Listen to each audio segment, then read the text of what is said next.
Hello and welcome to Fire in the Belly. Today we have myself, Mighty Pete, and we're joined by Ronia Fraser. Good afternoon. Good afternoon. Thank you very much for coming on. So Ronia, tell us, who are you and what do you do? Well, thank you for having me. My name is Ronia Fraser, and I'm an award-winning narcissistic abuse recovery coach, which means I work with women, not exclusively, but mainly with women who have come out of abusive relationships and as a consequence suffer from complex post-traumatic stress and other mental health challenges like anxiety, depression, flashbacks. And so I've developed a program specifically designed for that purpose. Just give us a definition then. So narcissistic, so you mentioned there anxiety, PTSD, etc. Mm-hmm. What all is covered within the narcissistic label? When you say narcissistic label, as in like what kind of abuse it is, or So just so to help people understand, what it is that I do. Yes, correct. So narcissistic abuse is actually one of the most common but least acknowledged forms of abuse. In a nutshell, it's emotional and psychological abuse, which makes it invisible, which is a big challenge. And without a fail, it has severe life-altering impact on the survivor.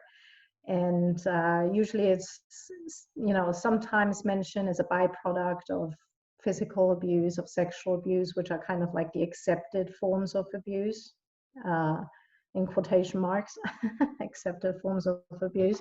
Acknowledged forms of abuse is probably a better word, but it's very rarely looked at in its own right, but it's actually very common. And as I said, it has a severe impact on the survivor's life. Cool. It's going to be interesting. I'm looking forward to this, and I'm sure there's a story associated to it too. So before we get into it, tell me, what does fire in the belly mean to you?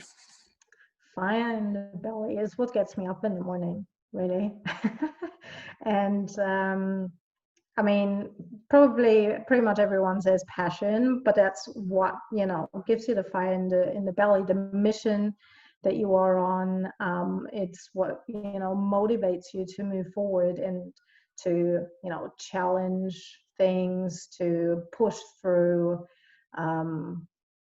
potential negative feedback, if there is such thing. But especially when you do a lot of social media work, that can be quite easily be a backlash kind of thing. It's basically, for me, what gives me the power, if you will, to withstand anything that comes my way, but driving my mission forward. Cool, I like that. Would you say, is that mixed in with resilience as well, or would you say that's separate? No, it goes together, determination, motivation, resilience, and the fire is what keeps it going. Like, I can feel it just talking about it. That's great. I love that. It's interesting. Are you a kinesthetic person? Do you sort of, are your senses predominantly in feeling? I think by now it's fairly balanced, but by nature, probably yes, even though there was a long period of time where I had basically shut that off completely. But with all the healing work that I've done on myself and the work I do, it has a lot to do with emotions and sensing what's going on in your body, because your body holds all the answers, right? So I think I'm pretty much in tune by now. Perfect. I look forward to this. So Ronnie, take us right back then. Where are you from originally, and talk to us about your family and your upbringing? So I'm from Germany, as you can hear by my accent. Not. I was born in Germany, and then I moved to the UK 15 years ago, and I grew up in a small Bavarian town called Coburg. UK people tend to know the name because Prince Albert, who married Queen Victoria, was from Coburg. So that's our little claim to fame, But it was pretty much kind of like the end of the world, because it was right at the border to former East Germany. So when I grew up, that you literally couldn't go any further. That was like where it stopped. And yeah, I don't think I've ever felt like I belonged into like a small Bavarian town, village kind of environment, you know. And from a very early age, I felt drawn to the UK. And I'm actually not quite sure if there's maybe a past life thing going on there or something, because I could always speak English as well. It was, you know, I never actively learned it. So I was fluent in English before I even spent some time in England. And yeah, but I grew up there with my parents. So my dad, they're retired now. So my dad was like sales director, my mom housewife. And yeah, I just did like my usual, what you're supposed to be doing, you know. You finish school, and I had my first long-term relationship and didn't get married because I kind of ran away before that, before it happened. But you know, we have a house and all those kind of things. My mom always says I did everything backwards, because I started with like all the serious, you know, like family kind of stuff very early on. And then when I was 21, I was like, nah, this is really my life. I don't think that can be it. And I kind of left. So yeah, did everything as I was supposed to. Always had a bit of a rebel streak in me, you know, like the colored hair and the tattoos, and when it wasn't that normal. And it was always like, my dad was very strict, so it was always like pushing the buttons as much as I could, you know. And yeah, as I said, first long-term relationship when I was 16 to 21, which we probably come back to when we talk what happened and consequently going forward. And when that broke up, the first thing I did was I went to London. And oh yeah, maybe I should mention that when I was 14, I did like a school exchange. And I wanted to go to London, and my dad was like, absolutely not, you're 14 years old, there's no way you're going to London on your own. So I went to Jersey instead. And for the last 2 days we're in London, and that's actually when I made a decision that when I grow up I will live in London. And so I came home when I was 14 and I said, when I grow up, I'm going to live in London. And my parents were like, yeah, okay, fine. I mean, who actually does it, right?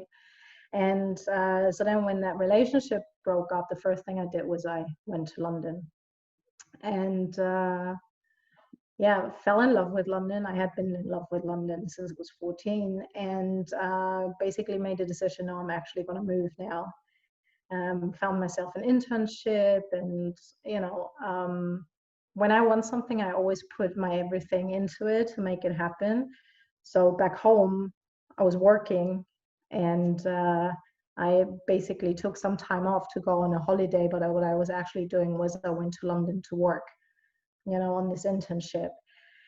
And so when I came back from that, I said, I'm going to move to London. And my dad just said, yeah, you can, you know, we're not going to be in your way, but don't rush it, and, you know, give it some time and sort out all your loose ends and all of that kind of stuff. So give it a year and then you're good to go. And I said, all right. So I gave it a year, and then I actually moved to London. And yeah, so I'm a certified chartered accountant originally. So I was quite lucky when I moved to London, because my very first job was in the head office of a German supermarket, which was really fortunate for me, because I hadn't gone to university at that time. I did that later. But they acknowledged my qualification because they knew what the German qualification meant. So I had a really good start when I moved to the UK. And so that was basically how it all started out. And while I was in London, I met a lot of Australians, a lot of Kiwis, a lot of travelers. And I'm like, oh, wow, this is really amazing. Because in Germany back then, it wasn't a thing. You know, you wouldn't just take time off after school and go traveling for a year or something. I think now it's quite normal, but back then it wasn't. And so I thought, well, if they can, I can, right? And so I quit my job, and then I went traveling to Australia for 3 months, which was a big shock for my parents. I mean, nowadays they're used to all of that kind of stuff. But you've trained them. I put them through a pretty hard school. I went backpacking, and discovered my love for travel, and just meeting different people, different cultures, exploring those things. And you must have been, what, about 20, 22, something like that? Have I got the... Yeah, when I moved to London, I was 25, I think. How old am I now? No, 23. That made myself older than I was. What age are you, if you don't mind me asking? 38. 38, cool. So well, take us right back. I mean, are you an only child? No, I have a brother. Cool. And I have a sister as well, but she didn't grow up with us. I was adopted. So Okay, cool. I grew up with my brother, who was also a foster child. And then my sister, she found me when I was like 18 or something. But I didn't grow up with her. Mm-hmm, mm-hmm. Oh, cool. So tell me then, I mean, what would we have seen as a 7-year-old child? You know, what sort of a child were you? What sort of child was I? A tomboy. I kind of grew up in a motorbike garage. And what sort of child? I always knew what I wanted and how to get it, I guess. And very ambitious, always top of the class, kind of overachiever, if you will. I was sick a lot when I was a child, spent a lot of time in hospital, and was quite creative as well. Like I love to paint. And what sort of painting out of interest? It was just children's doodles kind of stuff, but I sold them, from an early age. I would like walk around when there was like an event and would just sell my pictures, so I always had pocket money. Like that creativity got lost when I became an accountant. But yeah, that's funny. I haven't thought about that in like years. Can I ask what age you were when you were adopted? Just straight out of hospital, right after birth. Cool. Yeah. Oh, well, so you were painting. I like that. So you were always creating, achieving, and you obviously you were quite a busy child, it seems. I think so. Yeah, I always kept myself busy. Always had, people around me, friends around me. Yeah. That's cool. I think I was a pretty happy child, I think. Like So I always say, actually, my parents, it was me winning the lottery. Really, that's how it feels, Yeah. Oh, wow. So how was school for you? School was great. I loved it. I was very good at school, and I always was the cool kid, if you will,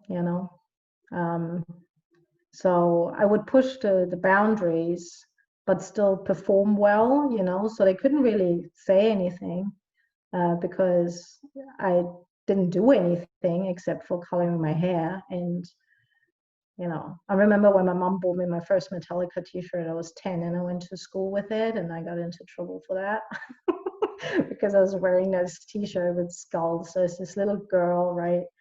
And all of a sudden she rocks up with a Metallica t-shirt. But I guess that's always been like a pattern throughout my life. Once you are really good at what you do and then confident in what you do, the way you look doesn't really matter anymore, and yeah. What would you have made of yourself if you were to meet a 10-year-old with a Metallica t-shirt now? What would your thoughts be?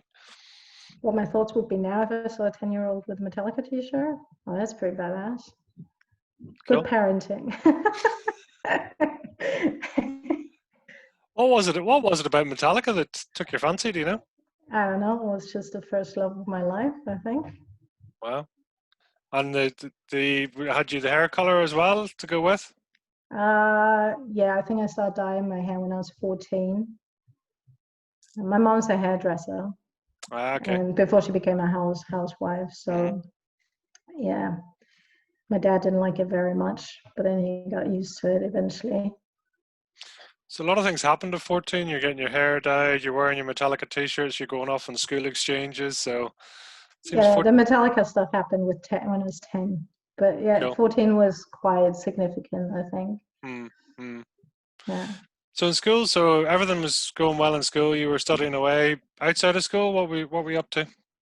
Um, I did a lot of sports until probably I was about 15 or 16, and then I had my first relationship, and that was quite demanding.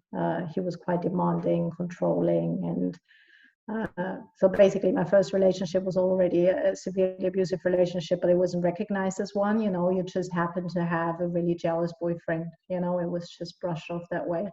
So those 5 years from 16 to 21, they were quite controlled, where I didn't really have that much freedom to do whatever it is that I wanted to do. Hmm. How did you guys meet then?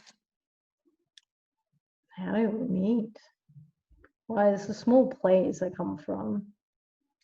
Were you It's in school kind of together, or was it? no. He was quite a bit older, like 6 years older. We were probably introduced through mutual friends or something, Mhm, mhm. and yeah, That's cool. I mean, it's a very it's a young age to have serious relationships. And a 5-year relationship is quite substantial too. yeah. You know, how did you find that? Just out of interest, looking back at it now. What, to have this long relationship that Mm, early on? For me, it was just normal. I thought it's what would be expected, and I don't know if it's like a traditional thing, like a German thing, or how it was back then, because everybody was, most people were with their high school sweethearts. Some of them still are today. So it was kind of like a normal thing, really. I didn't think there was anything wrong with it, until I changed my mind about it. Right. It was just very, I was pretty, I don't know what the right word is, probably cool in quotation marks. I was riding a motorbike, I had colored hair, I had my first tattoo when I was 14. And all of those things then all of a sudden, disappeared because, as a woman, you're not supposed to do those things. And you're 16 years old. You don't necessarily know how things should be, right? And so there were a lot of things that I was then told, and if you get told things over and over again in a particular way, it goes right in. So that's how I ended up being an accountant. In Germany, I actually trained to be a tax accountant, and by nature, I was, a creative person. I would work for the radio station. I would write for all the local newspapers. I would do interviews and concert reviews, and from a very early age, like when I was 14 or something. And my dad would always, very rock and roll, drive me to the shows and wait so I can do my interviews with the bands. And then, he would drive me back home because it wasn't much rock and roll when you're like 14, 15. But I loved it, and but that then kind of was not an option anymore. And I remember I went to a gig to do an interview with a band, and it was like some really not important band, and they just happened to score a role in the like national soap opera, so they became a little bit famous. And I took my then boyfriend to prove to him that all I was doing was actually asking questions, sit down, write it up, and make really good money with it. And then, so I took him as my photographer, and we walked in backstage, and the singer of that band whistled at me. Like, I can't whistle, so, but you know that whistle, when a Like guy, a wolf whistle, they call it, I think. yeah, like when a guy whistles at a girl. And then that's basically where my whole career in, music journalism, if you want to call it, went, because he was just too jealous, and obviously me trying to make a point didn't quite work out. And so I became a tax accountant, and university wasn't an option because the man is the breadwinner. So if I had gone to university, that means eventually I would have had a better job, better money, and that was not acceptable. So I basically just applied for any kind of job that I could find in the close proximity. And the accountant job was actually the only one where I didn't have to do a test. That's why I got it. It was really bizarre. I failed all those tests. But yeah, so I knew nothing about accounting, and I had no interest in it, but it was the only option at the time. And so I just went with it. And I mean, looking back now, it served me really well, but I still don't like numbers. I'm very good at it, and they are logical, they make sense, but definitely no fire in the belly for that one. Oh, well, I'm just curious. I mean, you were saying university wasn't an option. Was that because of your partner or something Yeah, else? no, because of the partner I had at the time. So it was literally just because of the whole concept of the man being the breadwinner, and me not, it not being acceptable to me, for me to have like a better paid job and that kind of thing. Interesting for someone of such a strong character to actually adhere to someone else's beliefs. Yeah, it's really interesting, especially looking back now and Mm. knowing what I know now. Because of course, it wasn't the only relationship like that. It gets worse and worse and worse until it completely knocks you off your feet, and then either you uh, get out of it or you don't. And looking back now, it's unbelievable, really, because if you are such a strong character, you have such a strong personality. I was always very confident in who I was, but throughout my whole life, all my relationships, pretty much all of them, had that same pattern where, once a relationship or love would get involved, I would just, disregard anything that I was. And I mean, we will be talking more about that as well, I'm sure. But it's very interesting to look back now. And the thing is that patterns like that usually, will go with us wherever we go, no matter how old we are. When you're 16, you don't know any better, but then you have this conditioning, which means you are 30 and you're still doing exactly the same shit, until you change it, obviously. And yeah, but back then I didn't know. For me it was like I just got to the point eventually where it was like, I remember I was standing on the balcony smoking one of my 5 cigarettes a day that I was allowed. It sounds ridiculous now, but when you are in it, there's almost no way of getting out. And I can remember I was 21, and he actually had made the decision that we were getting married. And he had told my parents, and I remember like going like, we are? It was just a decision that was made. I wasn't asked or anything. And, my mom, of course, she's like, oh yeah, wedding, that kind of stuff. And I'm like, what is going on here? And at that point, I had no free movement at all. The only time I was allowed to leave the house was going to work. And then I had 25 minutes to make it home. If I wasn't home within 30 minutes, I would be in trouble. No friends, completely isolated. I saw my family maybe once a month. He was controlling my phone and my money and basically everything. And I remember standing on that balcony and having one of my 5 cigarettes a day. And I'm like, you're 21 years old. Like, I was basically a housewife, you know, I would cook every day, a Sunday roast every Sunday, baking a cake every Sunday.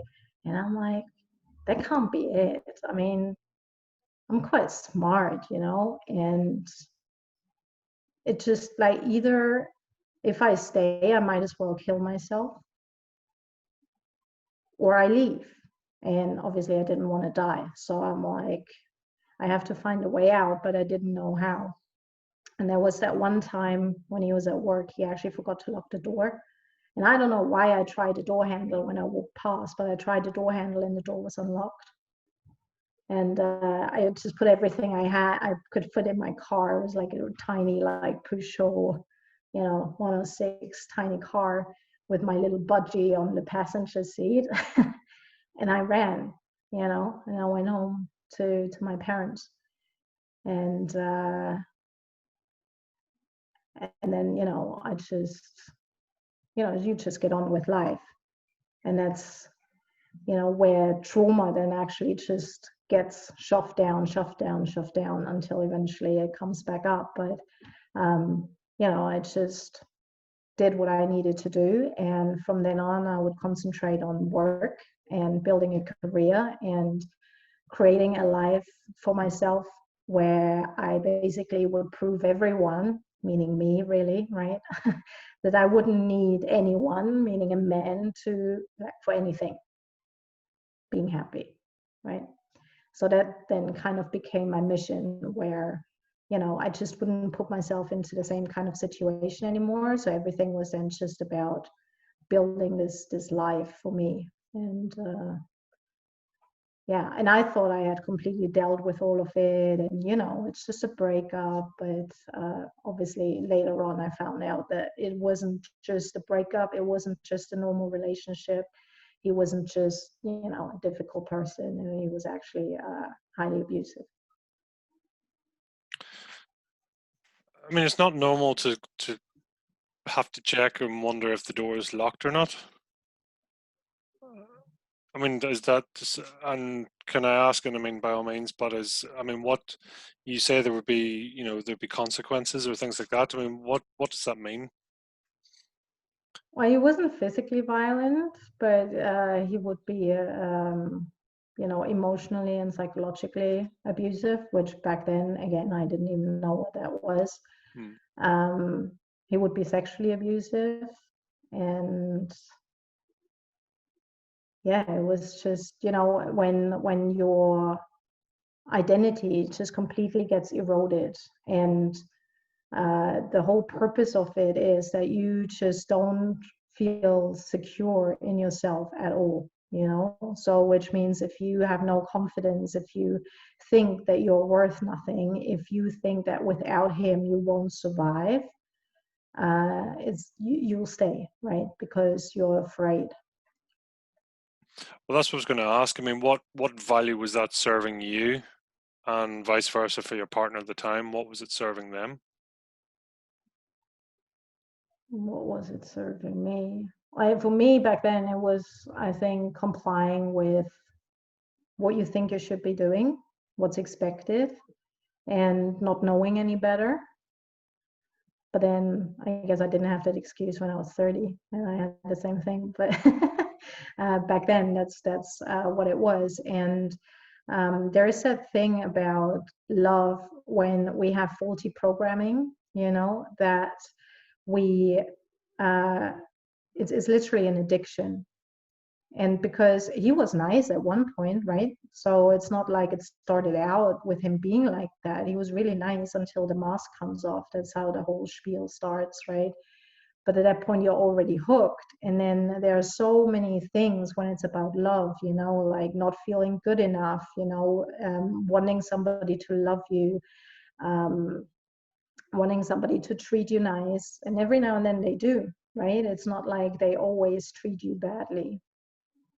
So it's kind of this dynamic. And what did it give him? It gave him control, it gave him power, it gave him money.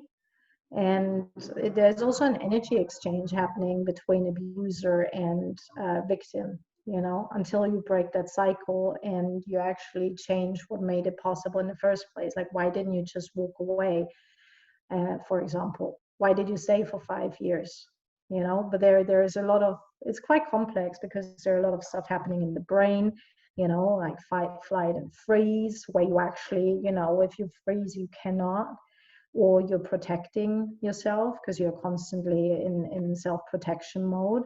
You're scared of the consequences. What happens when I leave? And once I left, horrendous things were happening. I wouldn't leave the house without a pepper spray. When I left work, people would escort me to my car because, people got worried that he or his family members would wait for me somewhere. And then his dad called my boss and told my boss that he knew, I don't even know how he got through to her, but he did, that he knows that I have intentions to hook up with her husband. And which could have cost me my job, right? And I was really lucky at that time because my boss, she actually had an experience like that. So when I then sat in her office and I was crying and I was so embarrassed and scared and everything, she could actually relate because it had happened to her in, a different kind of way. So it didn't cost me my job, but it could have. So there are a lot of things which make you stay in situations like that. I actually haven't talked about this relationship in forever. So, because it's not actually relevant anymore at this point, because there were other things that happen. And then once you get to the point where you take responsibility for yourself and then you look back, you see the patterns, but it's all about the learnings rather than the actual, what happened and who was the good guy, who was the bad guy, that kind of thing. Sure. But yeah, I haven't talked about this in probably ever like this, actually. Just out of curiosity, what was your parents' view on this, and how much were they or were they not aware of? I don't think they were aware of what was actually happening. And I mean, sometimes you also protect your parents because, my mom, she's a very caring person, highly empath, and you want to protect your parents too. So you're quite selective with what you say and what you don't say. And then what also happens is you don't even know what to say because you don't know what's going on. Something is really wrong here, but who's going to believe you? Because on the outside, those guys are, really likable. They're very charming. Nobody would ever think that they would be capable of doing anything like that, And so they knew that he was very jealous. And I remember my mom always telling, when she would talk about him, mentioning that he's really jealous, and that he's a bit controlling. So they were aware of that. They obviously also noticed that my personality was changing, but because he would remove me from my family, they would only get to see me like once a month or so, and then I'm obviously there, holding it all together to pretend. And so I think, I still haven't told them the whole magnitude of what happened back then because, can't change it. Oh, it's a tough, but it's interesting. I suppose. I mean, I've never experienced such a thing. And I'd be curious. Would you have seen anything from the outside, or was it perfectly covered by yourself and your partner at the time? No, it was perfectly covered. I mean, and then because I didn't have any exposure to people around me, I didn't have any friends anymore.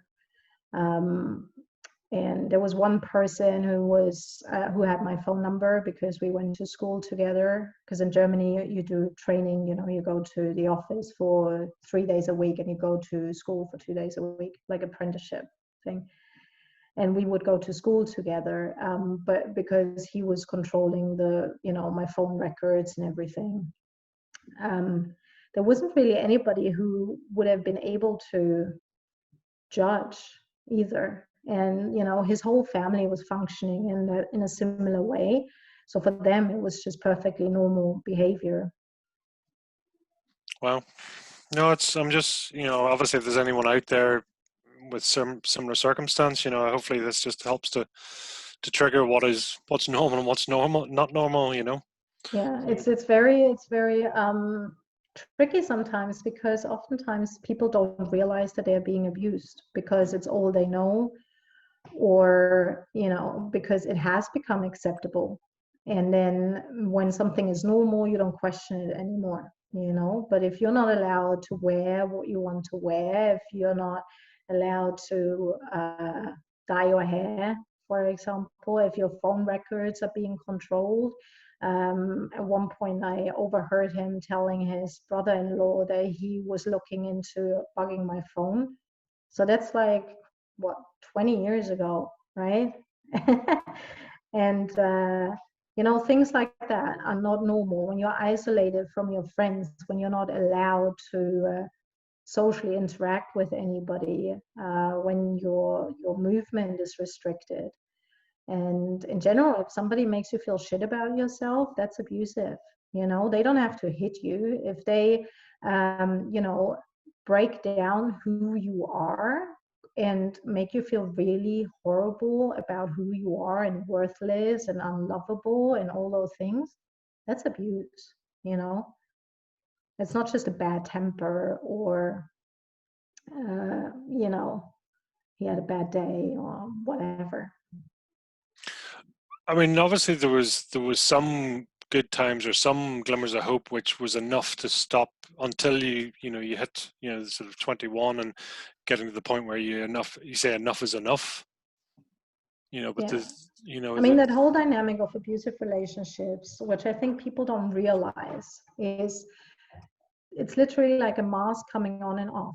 And you have fallen in love with a really amazing person, but then this mask comes off, and all you want is that person back because you fell in love with that person. You know that that person exists, but actually they don't. You know, it was all a show. So then, especially in the beginning, when you still have like a bit of self-respect, a bit of strength left, and you go like, no, I'm not doing this, you know, I'm out of here. Then what happens? The mask comes back on, you know, and you're like, oh, there he is. And then that starts all over again until the mask comes back off.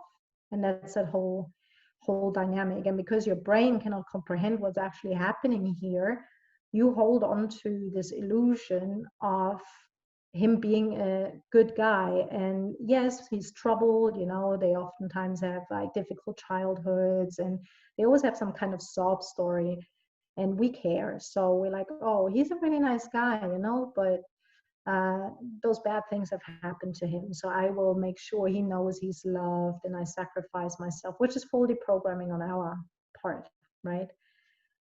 It was interesting because you mentioned your mother being, very much an empath. And is Mm-hmm. that a trait that you sort of, you would have picked up as well and had? Probably.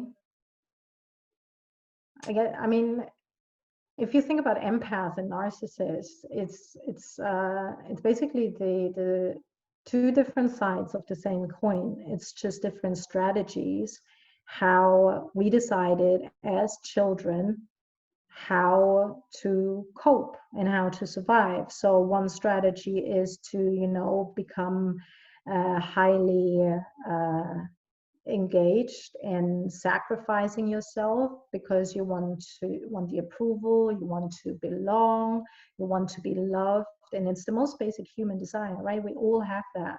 And then one goes that way, which is obviously an extreme because you're completely sacrificing yourself for the sake of being loved.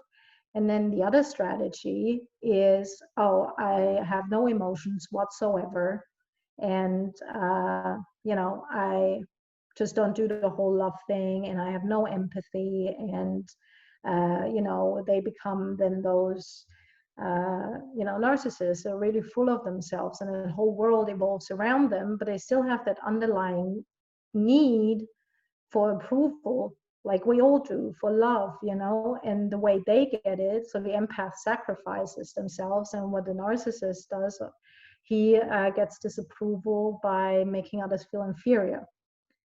But at the end of the day, it's two sides of the same coin, really, and then different strategies. So I guess I could have, gone either way, but I went the kind way, if you will.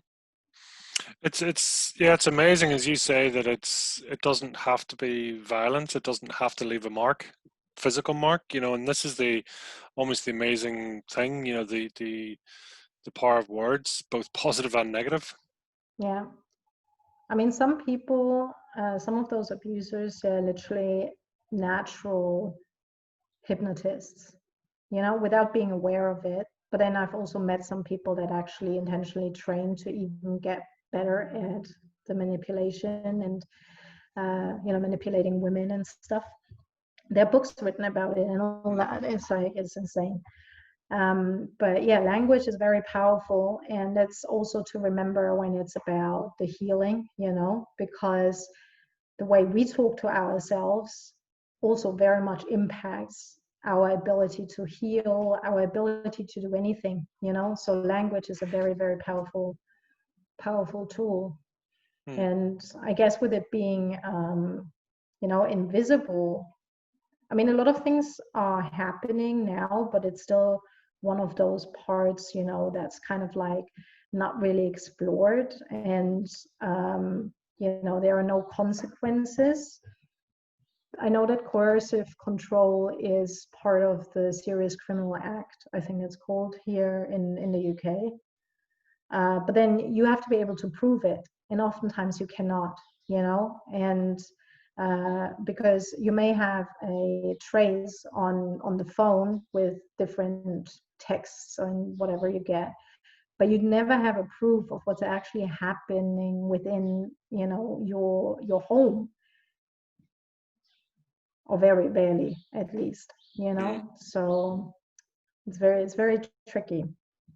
It is hard, as you say, because there's, it's perception too, and it's a bit like mental health and holistic procedures as well. There's all that. It's very hard to sort of definitely say, yes, that is it. Yeah. Which actually makes it better and worse, as you say, because it's so hard to prove, and you might read a text and take context from it, and someone else might go, well, there's nothing wrong with that text, but what's attached to it. Yeah, there's a lot happening underneath, and because of the dynamic and because your identity gets eroded more and more and more until there's basically nothing left. So what ends up happening is that you are dead on the inside. Like literally, it's like this big black void. There is nothing left, but you don't understand why you're still alive, because obviously you're still standing here, you're still breathing, you're still functioning. A lot of including myself, a lot of clients I work with, they're highly functioning women, they're career women, they run their own companies, they have senior management positions, and they're still performing their job, but actually there is nothing left. When they look in the mirror, they don't see anything. Wow. I'm curious then, so what changed? What changed? At the end of the relationship? What do you mean? Well, what caused the end of the relationship? I mean, did it just get to the point when enough was enough, or you decided? I got to the point where I was literally contemplating whether I would kill myself, because it was like,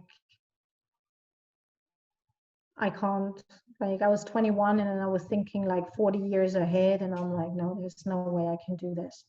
But obviously I didn't have the intention, to actually put an end to my life, because in my mind I was like, there has to be more to this, than that.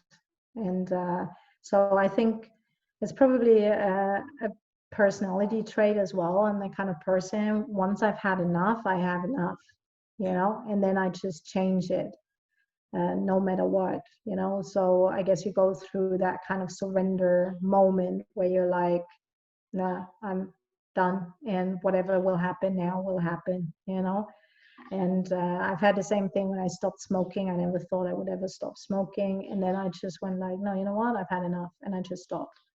I never counted the days or anything, And I guess it's also when your survival instinct kicks in, that's very powerful as well, actually. And yeah, as I said, it wasn't the only relationship like that. And talking about it now, it actually makes me realize how horrible it really was, whereas I hadn't even thought about this in so many years, because the more recent relationships, you know, it's more fresh in your mind. But then obviously at the end of the day, it's all interconnected, isn't it? In retrospect, knowing now what you know and looking back, I mean, how would you categorize that? I mean, you mentioned earlier, you know, you symptoms of PTSD, if I remember rightly. You know, is this close to Stockholm syndrome? You know, what are we looking at here? Well, back then I didn't consciously experience any symptoms, you know. I just carried on and shifted my focus. And but then it's also a denial mechanism, right? So you keep yourself really busy, so you don't have to deal with your shit, right? And I think when we are younger, it's easier. But what happens is that all this trauma actually gets stuck in your body because you've never actually released it. There is a lot of suppressed emotions. There's a lot of faulty programming, memories, you know, that may trigger flashbacks, all those kind of things. And back then, I cannot recall having any of those kind of symptoms. You know, I just carried on with my life. But then with every other relationship afterwards, more and more got triggered, you know, and came to the surface, to a point where then I actually had to do something, because otherwise I would have literally died. I'm assuming your self-esteem at, you know, departing that relationship and all the rest was pretty low. It was, but it wasn't as bad. Like I bounced back pretty quickly back then. So I'm 21, right? So that was pretty quick, actually. I just continued doing my thing. So if you want to talk about self-esteem, we have to go a few years ahead. Okay. Well, I'm curious then. So really, you've looked at this internship. So you've come out of this relationship. You're picking up the internships come into play, and then London. You were saying you moved to London around 24, 25. Did you say? Yeah. Moved to London, and you know, just did my thing in London, and out of the Bavarian countryside, you know, you kind of become who you are, and you know, you are away from any constraints there may be, even though I have to say I've been very lucky with that kind of constraint thing. You know, there was never religion involved in my upbringing. My parents have always been super supportive, even if they knew it wouldn't work, they would still let me do it, you know, so I can learn my own lessons. They would always believe in me. So I've been very fortunate that I didn't have any faulty programming in that part, you know. I just, you know, did my thing, and I partied hard, and I worked hard, and became a certified chartered accountant. So I did my studies here, and yeah, just did my thing. And even though I still didn't like numbers, you know, I was very good at it, and it just paid me the lifestyle that I wanted to have. I was traveling a lot, you know, and yeah, it was good. I didn't have a relationship though, by choice, you know, because as I said, that's kind of like the denial part. You think you've dealt with something, but actually all you're doing is you're removing the triggers.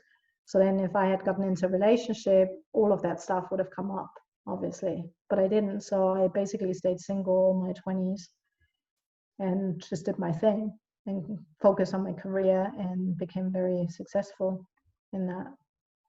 That's really interesting. So, despite not liking numbers, you know, you've proceeded in this career. You've kept going, but obviously it was treating you well. It was, you know, as you say, you were successful. You were going, and I'm sure financially it was helping. And you were, you know, living, you know, partying hard, working hard in London, which is a great thing. Yeah, no, it was good fun, and that was great, really. And then I had that, after 6 years in London, I kind of was like, oh, I'm a bit over it now. I lived in Amsterdam in between for a bit, but that was too boring for me then. So I would still come back to London almost every weekend. And then I traveled to LA. And actually, I wanted to go to San Francisco because I woke up one morning and I thought I have to live in San Francisco. I don't know where that came from. I had never been to San Francisco, but I woke up, I have to move to San Francisco. And then I booked a flight, and the flight to LA was cheaper than to San Fran. So I thought, all right, let's fly to LA. It was the first time to the States, you know, and then you can do a road trip up the PCH, and, you know. So I flew into LA, and then I got stuck in LA, and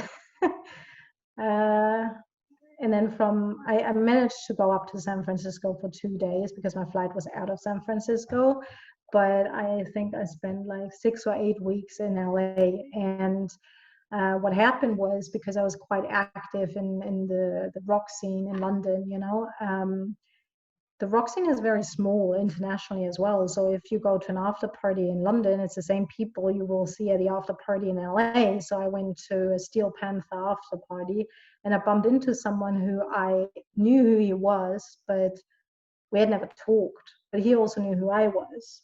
And I just got up from my seat and I said, hey, hi, I'm here from London. And he's like, oh my God, I can't believe you're here.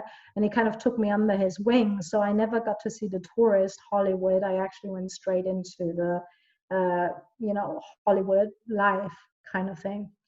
And from that point on, I would basically split my time between London and LA. And I would always do contract work for a few months, and, you know, save the money and studying for my ACCA. And then I would sit my exams and I would finish my contract, and then I would go traveling for 3 months, you know. And so I split my time between London and LA, and I went on this mission that I really wanted to live in LA. Looking back now, I'm like, what were you even thinking? But I really wanted to live in Hollywood. And so at one point, I was working for Reuters at that time. I tried to transfer with them to LA, but they wouldn't allow it. And then someone pissed me off at work and I quit. And I've always had a healthy relationship with myself when it was about work. You know, if somebody tried to fuck me over at work, it would never happen, you know. And there was something, you know, that didn't work out, so I quit. And I didn't even have a plan B or anything. But then I was like, hold on a second, now you've already quit, why don't you go to LA and try to make that happen? And I was almost 30 at that time. And so I'd already quit my job. I sold all my stuff. I gave up my flat in London, and I got on the plane to LA. And I literally walked around Hollywood with my CV, my accountant's CV, in my hand, and knocking on doors, literally.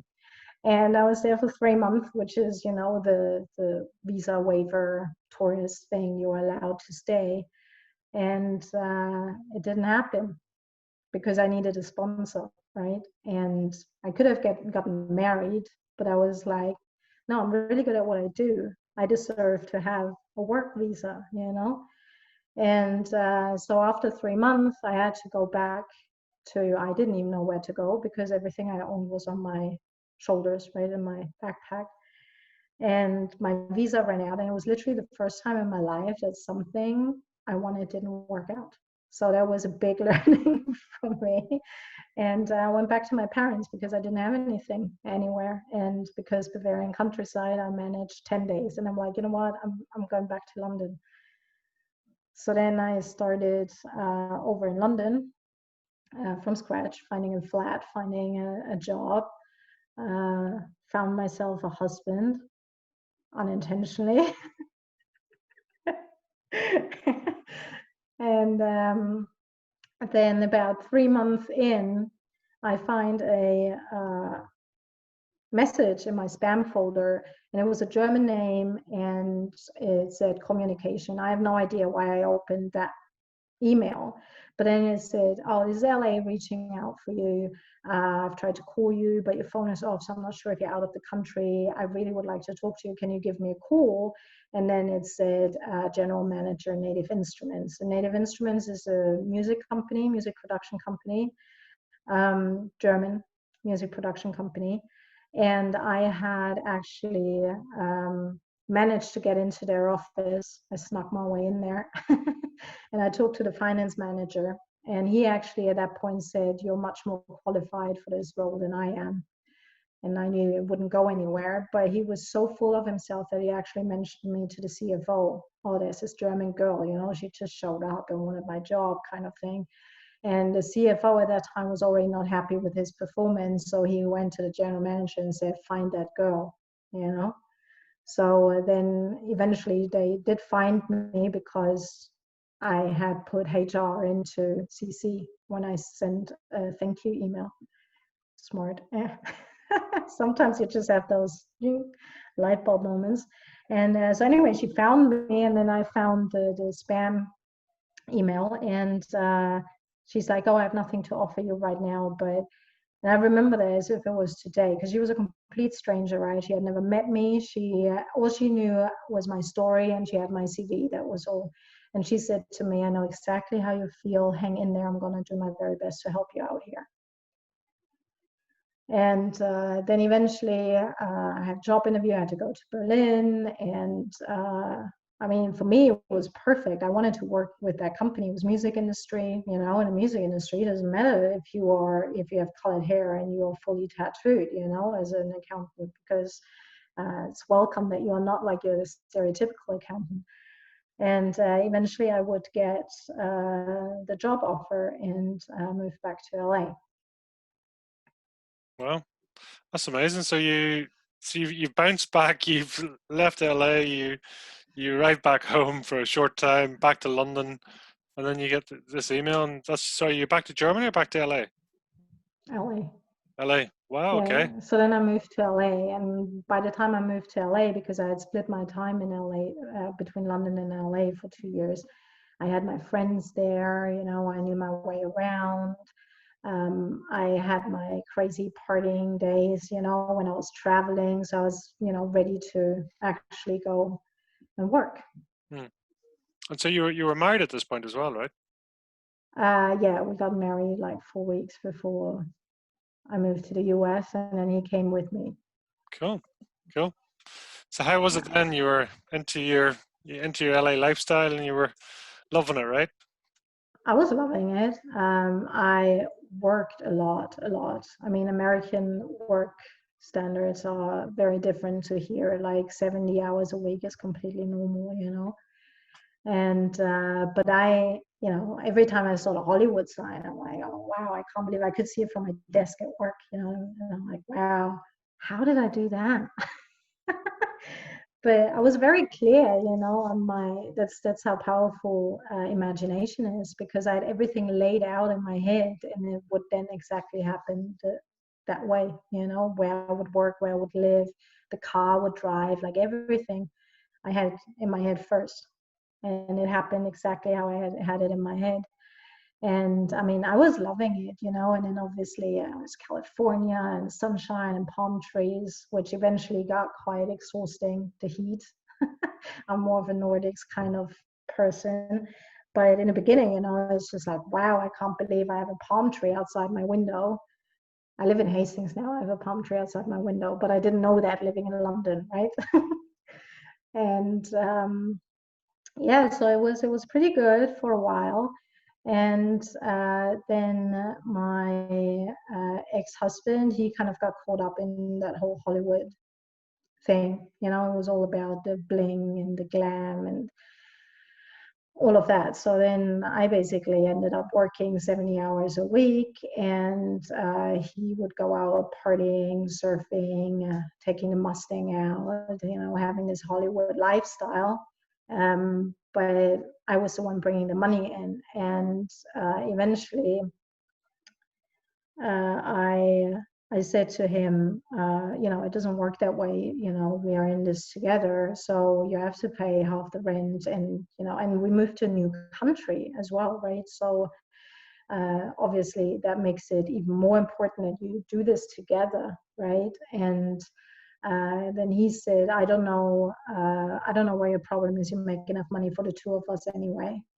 And as I told you, when it's about work, and I spent 2 years building this for me and making it happen, that's when I called a lawyer, and sent him back to the UK.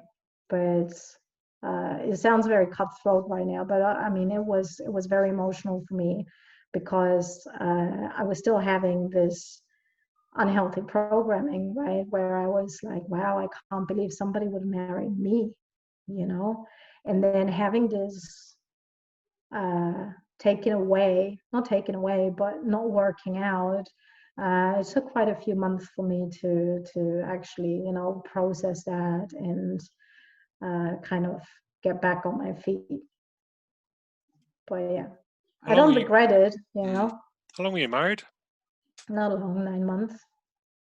It was very rock and roll. I mean, we got married after 4 weeks, and then 4 weeks later we moved to LA. And I mean, it was great while it lasted, but if you want to have a substantial relationship, obviously there needs to be more than partying, and so a lot of change there. Yeah. So the divorce came into play then when you were divorced, and it was really tough for me. I took that really personally, and then I think like 3 months or 4 months, somebody then said to me, pointed out how many months I've been crying compared to how long I was married, and I'm like, well, I guess they have a point. And then I kind of, snapped myself out of that. Again, no healing work done, just snapped myself out of that, and then just carried on, and had an amazing life in LA. And there were about a couple of years that I really, really enjoyed, living this rock and roll California, Hollywood life. And was head of finance at the time. And yeah, so I was always kind of that music person who is not actually a musician, because I'm the accountant, right? But I was still involved in the music industry, and it was my thing, right? And I was always the one who had her shit together and who was successful. I could always pay my bills. I had this really good job. I had this really nice flat, and so I stood out a little bit, and having everything in order so much while still engaging in this old rock and roll lifestyle, and until I was introduced to another guy. And that was actually what then would almost be my downfall. And that's what makes that initial story so almost irrelevant, and I know it's not, but because what happened then seemed so much worse, which makes the other one sound like nothing, And he was introduced to me through my best friend at the time, so obviously your guard's already down, and oh, you really have to meet him, you guys will get on. And I remember the first time I saw him, like, he didn't do anything for me, right? He looked like a cartoon character, like seriously, like goggly eyes and long crazy hair and tatted up and like a Hollywood musician kind of guy, right? And but I'm like, okay, hi, nice to meet you. And then that was it. And within a very short period of time, like literally days, I had fallen in love with that guy so hard. I had never loved anyone like that in my life. And that's the tricky thing with that form of abuse. And what actually happens, which I didn't know at the point, but I know now, is they mirror you so much that what happens is you fall in love with yourself, and that's why you think you've met your soulmate. And then obviously you have like this special connection, right? Because soulmate and all of that. And literally within a few days, I was like that guy was everything for me. And he was so loving and he was so understanding. And he was the one who actually taught me affection. Like my ex-husband still calls me today the ice queen, because I was always, not about touch and very cold, coping mechanism, right? Protecting yourself. And for some reason, that guy, he kind of unlocked that, where the touch then actually became so important. That was then actually like my drug, you know. And yeah, within 45 days of meeting him, not even 45 days of dating, 45 days of meeting him, I ended up in A&E. That's how quick that went. And I went from this really successful, independent, strong, smart woman to A&E, not knowing who I was, not wanting to live anymore, being a complete mess, with blackouts, and severe anxiety. And I had no idea what had hit me. So which I think is quite important actually to point out to someone who's listening who might have experienced it and kind of things like, yeah, but it's just been a few days, it's just been a few weeks or a few months, we've not been together for years. No, this can actually happen like really, like almost instantly, So, I mean, quickly you've developed a strong rapport, as you say, that through mirroring, which is, I know, is a sort of an NLP or hypnotic technique, yeah. and this, but it's, I mean, is that intentional? Is that Yeah, the way? that's the way it works. So Hmm. that's what I said earlier. They are actually natural hypnotherapists, NLP master practitioners without actually knowing it, So hey, you know? this was a sort of, this was something he was doing naturally that, Yeah, like saying, and you guys connected. yeah, like that.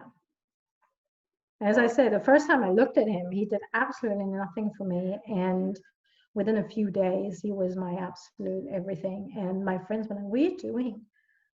Because he was pretty much homeless. He was a drug addict. He was an alcoholic, like a proper Hollywood, uh, like a typical Hollywood kind of wannabe musician kind of story. And then there was me, head of finance, and having all of those great things going on in my life. And nobody understood what was happening because it didn't make any sense whatsoever how this would even happen. Hmm. But because you are so in love, you don't listen to anybody. I mean, everybody who's been in love knows that there is nothing else. So it kind of felt like, when then it turned bad, it felt like my friends had abandoned me. But looking back now, I don't think they did. They tried to reach me, but it's not received. Yeah. So when did it start to go bad? I mean, because 45 days is not long. I mean, that's I five. don't even know. Like within literally a few days, probably after a week, I experienced the first severe anxiety. And then it turned out, because one thing I never understood was how this could happen so quick. Hmm. But they are highly skilled. I mean, it's on a spectrum, right? They're like, some tendencies and some dabble in it. And then there are others that are really sophisticated and, it's their thing. And it actually turns out that my drinks were spiked. So I was basically put on drugs for 8 months without realizing it. And once I realized that, it all made sense, because I literally lost it from one day to the next. And I remember I was absolutely fine. And then something happened. I was so off balance and I had this anxiety, and didn't have anxiety before. It's not like it's a condition I've had my whole life or anything. Really depressed. And my personal trainer, she actually was the first one who said to me, was your drink spiked? And I'm like, no. But I'm talking to my personal trainer while having been out drinking the night before. So you're kind of like, no, you know? But she was the first one who pointed it out, but I just went like, no. And when I then was in hospital, the psychiatrist also asked me, because I just kept saying, I don't know what's happening. This is not who I am. I have no mental health issues, and it was so scary because they just took everything away from me. And then you're in America, right, with like some mental breakdown, whatever is going on. It was the scariest thing ever because I thought it would lock me up. And he said to me, was your drink spiked? And I'm like, no, of course not. First of all, you're out with people you trust, and you very rarely expect things like, no, you never expect things like that to happen to you caused by the person closest to you, but oftentimes that's exactly the case, right? Mm. And I'm like, no, of course not. So I'm out with people I trust. And then at the same time, in the back of my mind, I'm like, now I know that I'm partying too much. I know that I'm drinking too much. When you get like all those shoulds in your mind, you shouldn't be doing that. You shouldn't be doing that. You shouldn't be hanging out in a bar on your own, all those kind of things. And so I kind of got like this shame, defensiveness, kind of like, no, of course not. And I wish I hadn't had that at the time, because that would probably been the only time that somebody could have proven that something was in my blood, But because I went like, no, and I'm fine. And so I told them exactly what I wanted to hear to get out of there, because I didn't actually have a mental health breakdown as such.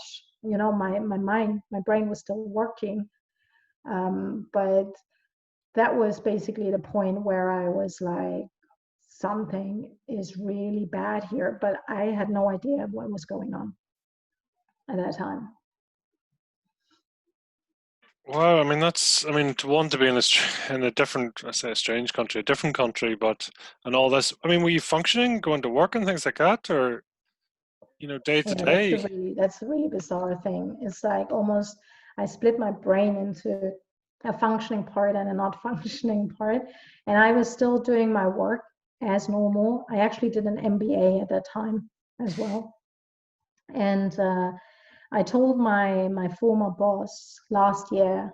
I saw him in Berlin, and I told him what had happened, because for them they couldn't understand what was going on, because I wanted to be there so much, and they sponsored me and everything. And next thing they know is I drop everything and leave. It didn't make any sense whatsoever. And last year I did tell him what actually happened, and he just couldn't believe it. Nobody on the outside would have ever known that I was in a situation like that.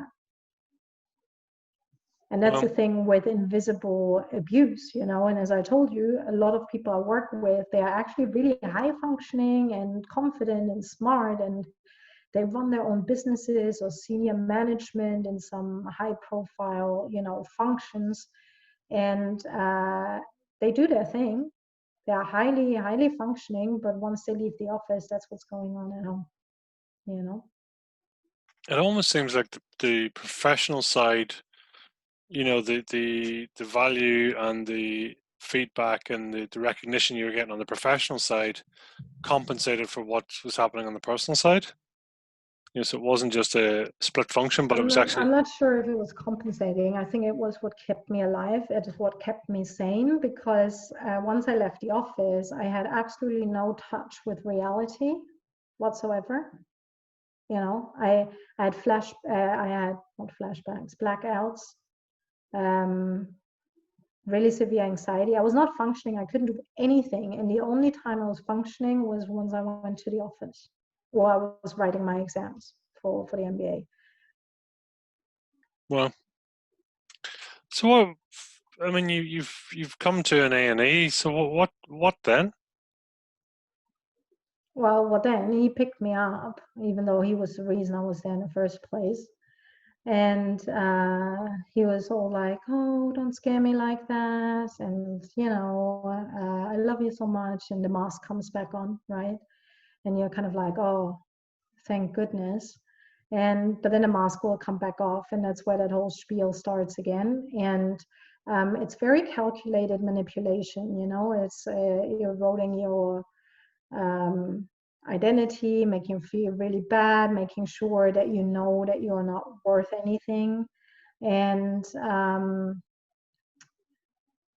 rationally you would think that you go like, stop it, it's not, I mean, look at what I've achieved and all of that. But because you have that whole love addiction there, it doesn't work that way. And there are so many very calculated techniques that they use to really break you emotionally and psychologically, And like the one thing that I'm glad I picked up on, actually, that was like that one part of sanity that I still had in all this insanity, was he would be really mean to me. So like break me down emotionally, psychologically, where I would just be sitting there and crying and being a complete mess. And then he would leave to see some other woman who, of course, is more attractive and smarter and, like everything more than what you are not, because you're some crazy person, which is the dynamic, right? They make you out to be a crazy person. Then you start believing you're a crazy person. You start acting like a crazy person. So it becomes a self-fulfilling prophecy, right? And he would always leave a knife or a box cutter behind when he left. And at one point I called him out, because at that point I didn't have any sharp objects in my flat, because I didn't trust myself, because I was so tormented and I hated myself so much. I actually called him out on it, and I said, take your fucking box cutter, because I'm going to use it. And he's like, oh, don't be silly. And looking back now, he actually wanted me to do his dirty work, right? And I'm glad that there was this part of me that actually clocked it, was like, hold on a second, take your shit, where you become like self-protective. And but at that point I still don't know what's going on. I still don't know it's him, and then I tried to run away, if you will. And I moved to the Hollywood Hills, and I found this really nice house, little cottage up on the canyon, like you even had to climb stairs to even get up there. And it was amazing. And, I was like, no, I can't. This is really bad for me. I need a safe space for myself. So I created, this safe space. I didn't tell anyone where I was, and, to get away, because in Hollywood he would have found me. So I kind of, went off the radar. And it took 2 weeks until he had actually found me. And I got a text message that he was in hospital and he overdosed on drugs. And what do? Empath. I go, jump in the car, drive to the hospital, do all the paperwork, and I bring him home to my safe place. And then I put him back up on his feet, and then obviously the whole spiel started again. But now my safe place was contaminated as well, Wow. I'm blown away that you're sort of almost it is a double life that you're leading, and everything that's going on, and I mean, how was your headspace? Had you started to get yourself together when you'd been in your safe space for a while? No, it was terrible. It was actually worse than when I was with him, because what happens is that your withdrawal symptoms actually start kicking in. And at that point, because I didn't know what it was, I didn't know what would help. I actually did go to a therapist, which was the first time in my life I went to a therapist, but you're in LA, right? So there are therapists everywhere. And what happens is, because you don't understand, it's really something that rationally cannot be explained. No matter how much you try, it does not make any sense whatsoever. You also don't have the language. Also, severe trauma actually impacts your language center in the brain, where you kind of cannot speak, and express what's going on. So I go to that therapist, and everybody I work with, everybody who comes to me actually tells me exactly the same thing. So that's a universal thing that happens. You go to the therapist because you know that something's really wrong and you're in a very bad space and you need help. But what you don't know is what happened, and you don't have the language to explain. So I go see a therapist, and she just looks at me and she's like, oh, I'm at a loss for words. I'm like, what do you mean? Don't you deal with this every day? You know? And she's like, yeah, but you're an extremely sad case. And I'm like, oh, wow, thanks. So needless to say, I didn't go back, you know? So I was trying to look for help, but there wasn't any help, and I didn't understand what was going on. And then, you know, I don't even know what I did. Oh yeah, I went to Japan actually.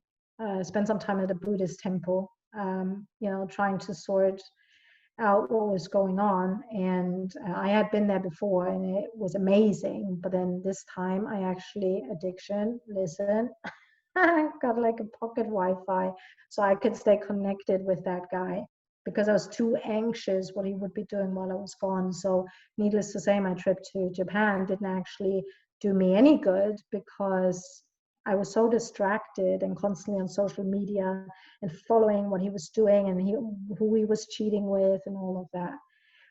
And so eventually I just reached a point where I knew that I wouldn't survive another 4 weeks. You know, where I was literally, I could feel that I was running out of strength, and that I didn't know how long I could keep this up any longer. And then that's where I dropped everything, quit my job, and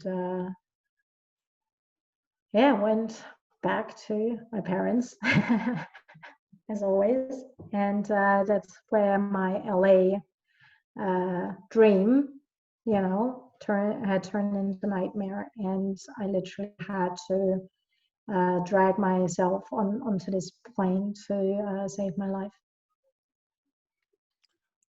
How long were you in LA for in total? I mean, how long did this all happen over? I was in LA for 4 years, and that part, it was only 8 months, you know. But if you think about how severe the impact was after 45 days, you can imagine if you stay within that kind of environment for 8 months, how severe that actually can be. And it feels a bit weird because this was much shorter, but much more significant than, you know, the first story. I guess the first one was more like storytelling, whereas this one is, I mean, I've dealt with it, so I'm not in the story. Mm-hmm. You know what I mean? Mm-hmm. It's like, I tell you the important facts, but I don't get caught up in, oh, and then this happened, and then this happened, and then this happened, because, you know, I did all that healing. Mm.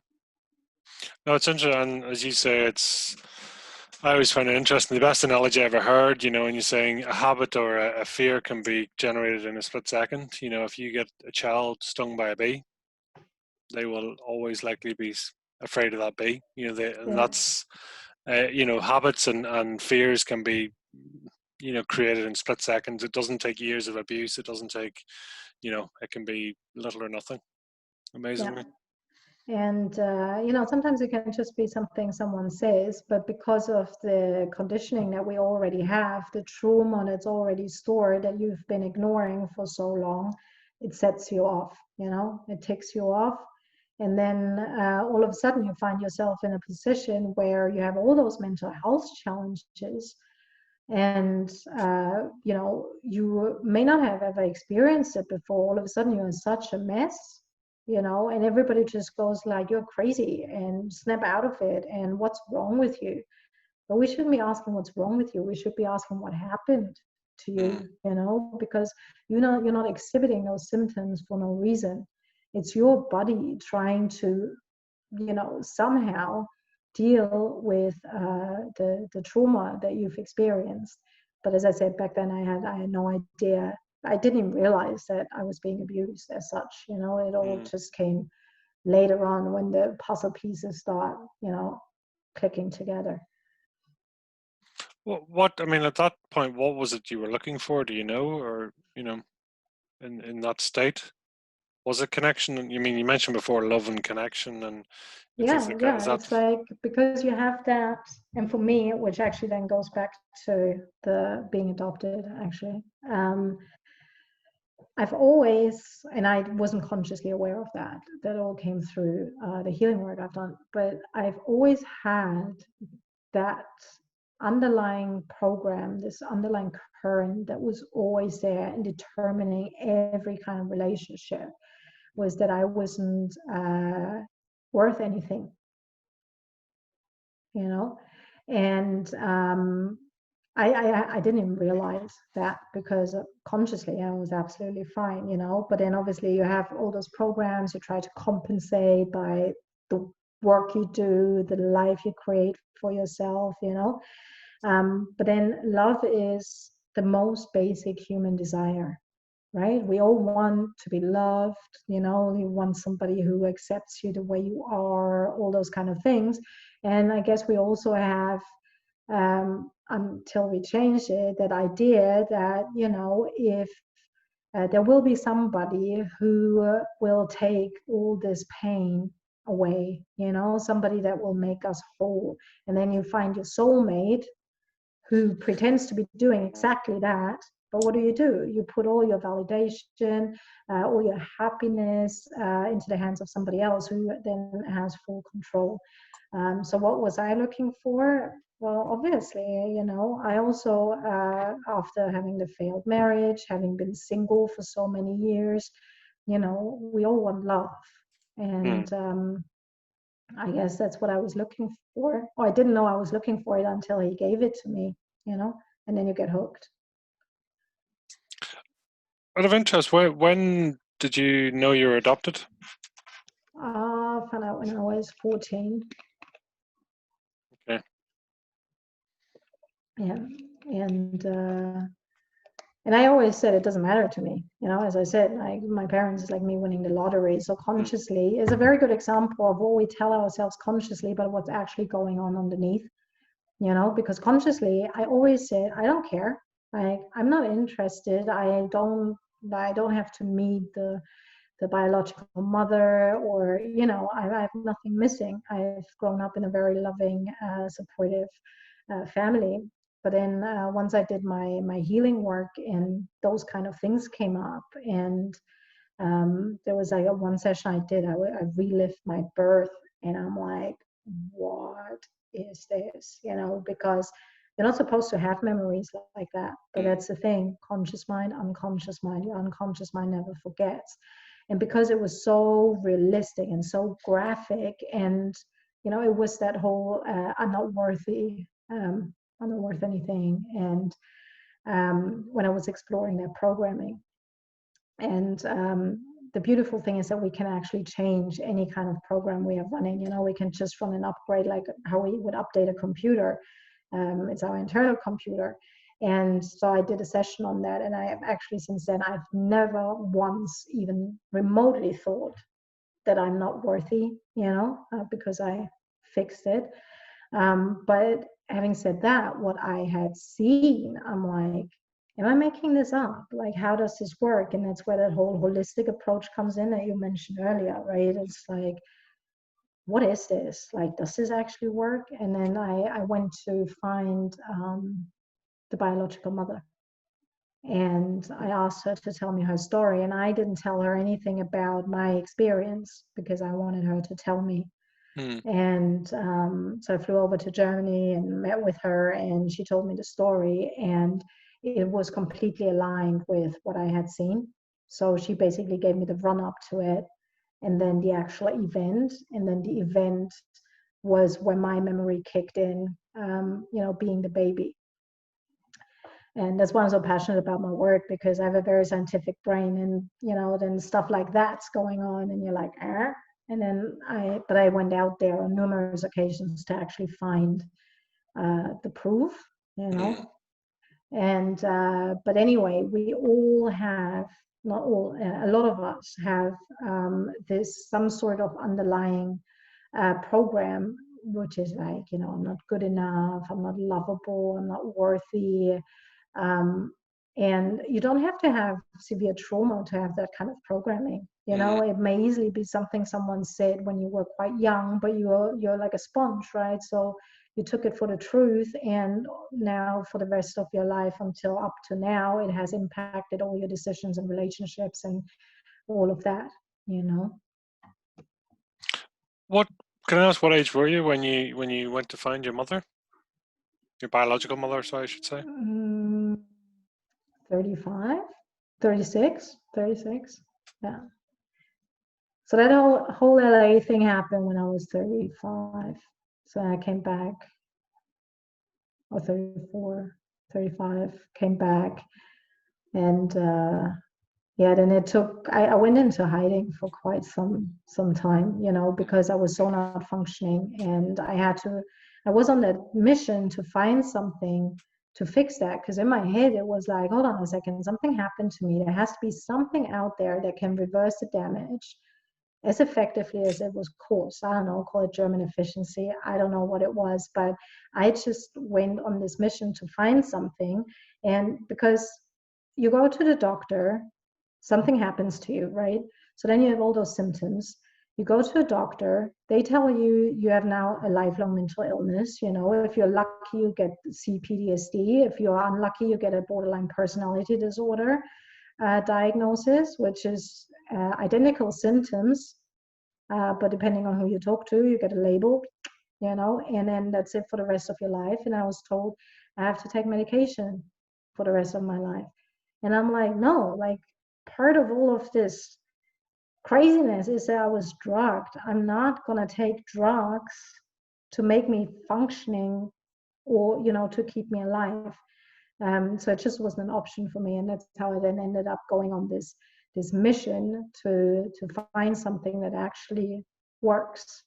And then once I had found it, it took me 5 months from, you know, not being able to leave the house to go grocery shopping to being symptom free and starting my first company, you know. So It's interesting. You've had these moments of revelation. You've had extreme, you know, circumstances happen to you, you know, and around you, but it's also, it seems to accompany moments of enlightenment. Is that a fair summary? yeah, I think when you get to a point where you literally are at the end of your road, and it's literally like a life and death situation, and there was quite a substantial period of time where I couldn't have guaranteed you I'd still be alive tomorrow, you know.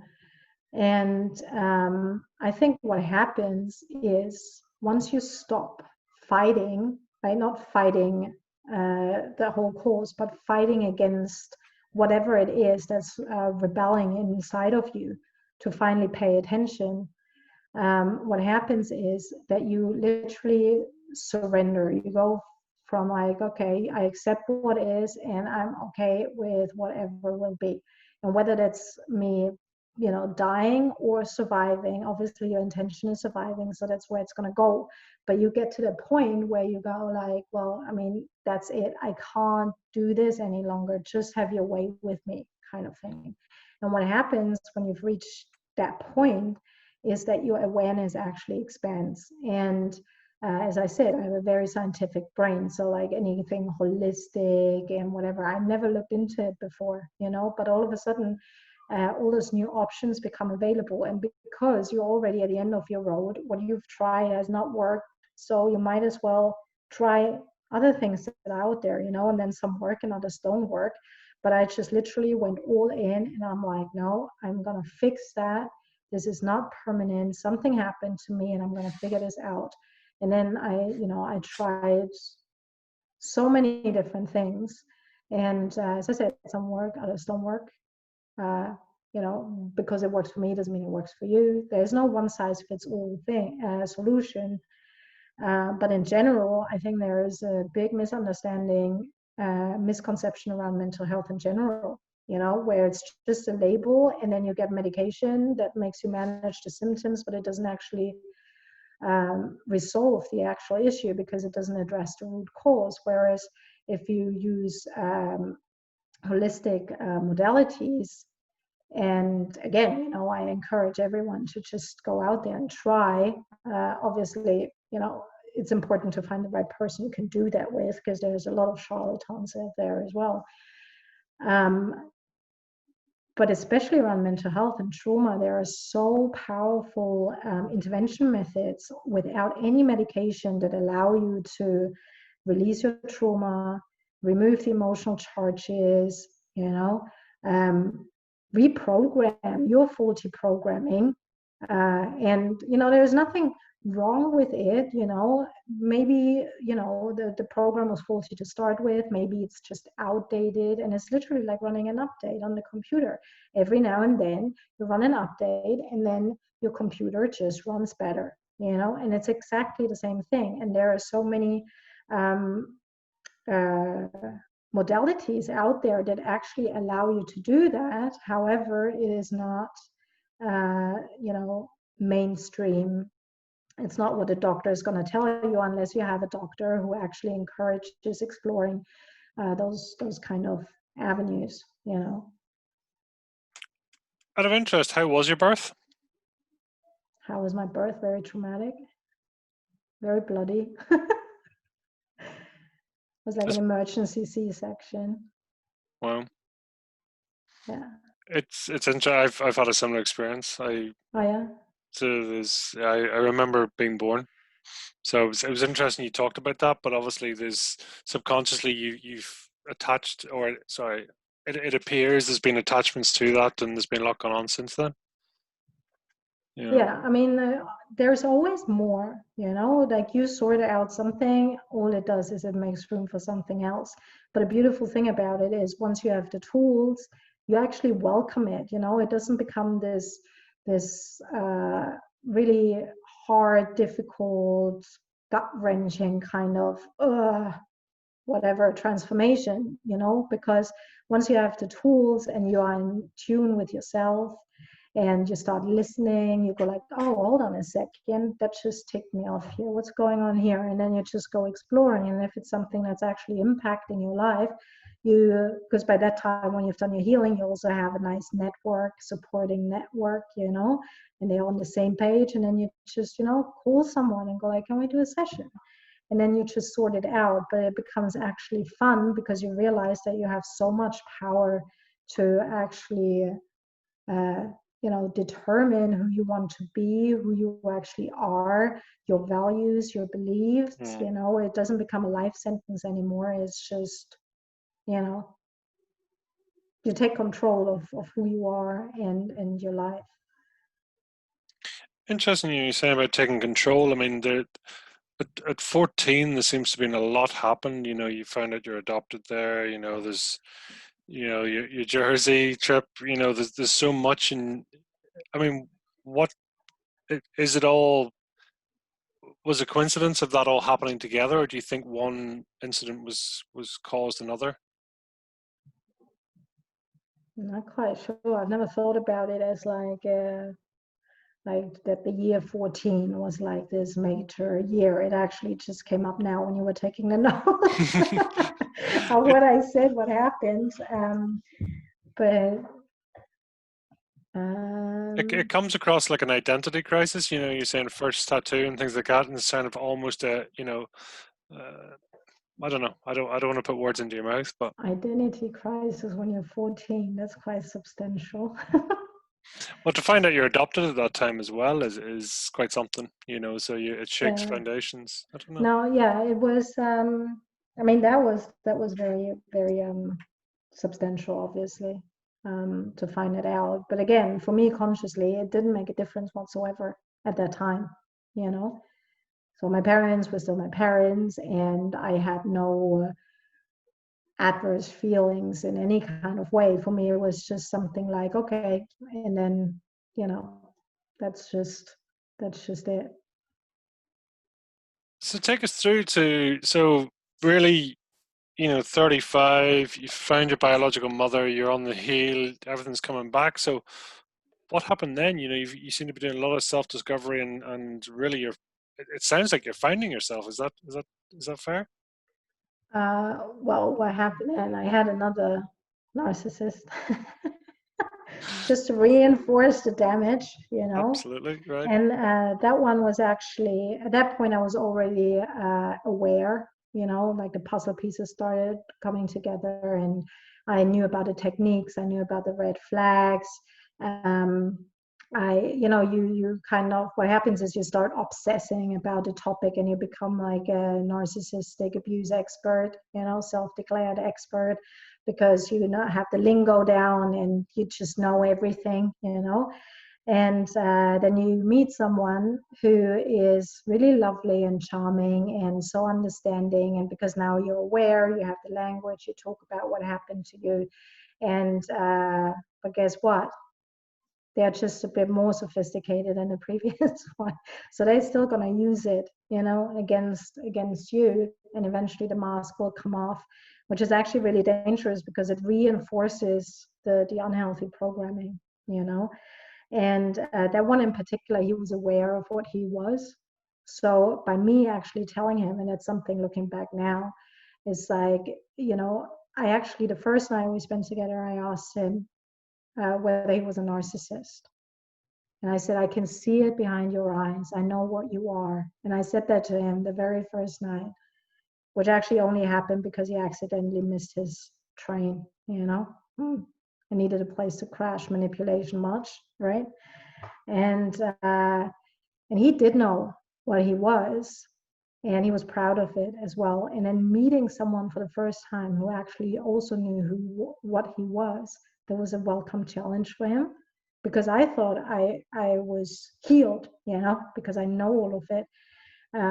Obviously, needless to say, that's not the case. And it got really, really bad, you know, where all the triggers come back up. And because what actually happens is you're trying to rationally understand that whole thing, but it doesn't make rational sense because the damage is on a much deeper level. So no matter how much you obsess and how much you read, it's no healing, you know, there's no actual healing happening. And so you find yourself in a similar situation again. And but he was then actually the one that got me to the point where I was like, no, I've had enough. And my recovery, my healing became 100% commitment, you know, where you get to the point and you take full responsibility, you know. And so then I went on my self-discovery journey, took some time out, went to the Rocky Mountains. Well, before that, I got myself a really high-profile job, obviously, so I don't have to deal with any of this. But it doesn't help, you know, because it always will come back, and then you get to a point you have this high-profile job, but you can actually not even concentrate on your day-to-day life. And at that point, I was splitting my time between Boston and London. And then there's something happened there at work, and they put me on gardening leave, and which means I got paid for 3 months without working. So I took that time off, went to the Rocky Mountains, and actually forced myself to be in nature, to sit in nature with myself, because I hated myself, you know. And being with myself and with my thoughts, that was like the worst thing I could think about. It was like horrible. But I had that understanding that there is something that needs to be addressed. So I forced myself to, you know, sit in the forest, listen to the birds, quieten the mind, and all those kind of things, and just take some time off. And then when I came back, I didn't rush back to work because I knew I was unwell. And I luckily had that buffer because of the gardening leave, where I then could just take the time off. And then I really went full in and, very proactively tried different things. I had a therapist at that time. She couldn't really relate, but she was good in the sense of she actually held the space for me, and she encouraged me to try different things. You know, she didn't make me feel bad about myself, even though she didn't get the whole concept of narcissistic abuse. And that's the problem with therapy, because it's such a specific thing that unless it has happened to you, you cannot understand it. And just try different things. Went on a 2-day coaching seminar, that was actually, I'm going to tell you because you're going to like that actually. So I'm sitting at home, I'm not working, and when you don't work and eventually your self-confidence kind of goes like, I feel pretty rubbish about myself. And it was really hot, so it wasn't that massive hot summer we had, it was the summer before, but there were a few really hot days, and I had a top floor flat. So I'm just sitting there on the couch feeling sorry for myself in front of the fan, and then I have this ad pop up on Facebook from the coaching academy, free 2-day seminar about life coaching, and Chelsea Harbour Hotel. And I'm like, oh, that sounds fancy. I've never been to that part of town. I bet they have AC. So I went to that seminar, and the first day I was like, oh, this is really interesting, because it wasn't a sales event. You actually actively got to start coaching, with like exercises and all of that. And the key of healing is that you turn the focus on yourself. So obviously, being there in this coaching seminar, who was I thinking of? Of me, there were all those coaching exercises. The second day, I'm like, they offer this protege program where it's like corporate and executive coaching and life coaching and small business coaching and NLP, and there's like this full program. And I'm like, all right. So actually I could add the corporate and executive to what I already did, because at that time I did a lot of around leadership, and I had this track record of creating high functioning teams or transforming low functioning teams into high functioning teams. And I'm like, and then eventually maybe I can transition out. Third day I applied for the program. 10 days later, I incorporated my first company, and I just went on that. That's where my self-development mission kind of started. So I had my therapy. I got very dedicated in self-care. I had a dedicated self-care day. Then I started my coaching journey, and obviously the beautiful thing was it wasn't theoretical, because I learned how to coach, but I was also coached. I got a mentor, and all of that. And I discovered NLP through the program. And NLP was such a game changer for me, where then I went on, I didn't even finish the protege program. I already went on to train as NLP master practitioner, and I became an NLP trainer. And I utilized all that training to actually use the tools to fix myself, And I still had my therapist at the time. I had my mentor. So that's what you do. You build this network. And then through the NLP, I came across hypnosis. So then I got trained in hypnosis. I love hypnosis. And so I was very actively working on myself and trying different things. And the things that really made a huge impact on my well-being, I then got trained in. Because I personally think it's very important that the person you work with has the right credentials. So then eventually, I would then start, first I did like normal life coaching, and you become a coach and you get confident in that. And then I started coaching narcissistic abuse survivors very specifically. Obviously with my own experience, and then the training that I had done. And based on all of that and the experience from my clients, I then was able to build a program specifically designed for the purpose of narcissistic abuse recovery. And so I had this huge transformation within. Seriously, I went from like the phoenix in the ashes kind of thing, where actually people that knew me during that time would go like, can I have what you had? Because it was just so incredible what was possible in such a short period of time, because they saw what a mess I was. I was barely functioning. I couldn't even leave the house because I would always get triggered all the time. 5 months later, symptom free, And so then I started building this, and then at the same time continued working on myself. And as I told you earlier, eventually it gets fun. It's not horrible anymore. It's like, oh, I don't like that. That doesn't work for me. Let's just change it. Like, it doesn't have to be anything traumatic, because all of a sudden you have like all those tools, so then you can play around with it. Like I was eating too much chocolate during the lockdown. I don't even like sweet, but it was like kind of like a comfort thing. So I do a little thing, a little exercise, and now I don't like chocolate anymore. So, you can have fun with it. It doesn't have to be like terrible. And yes, I went through this transformation. I'm still working on myself. It's a lifelong thing.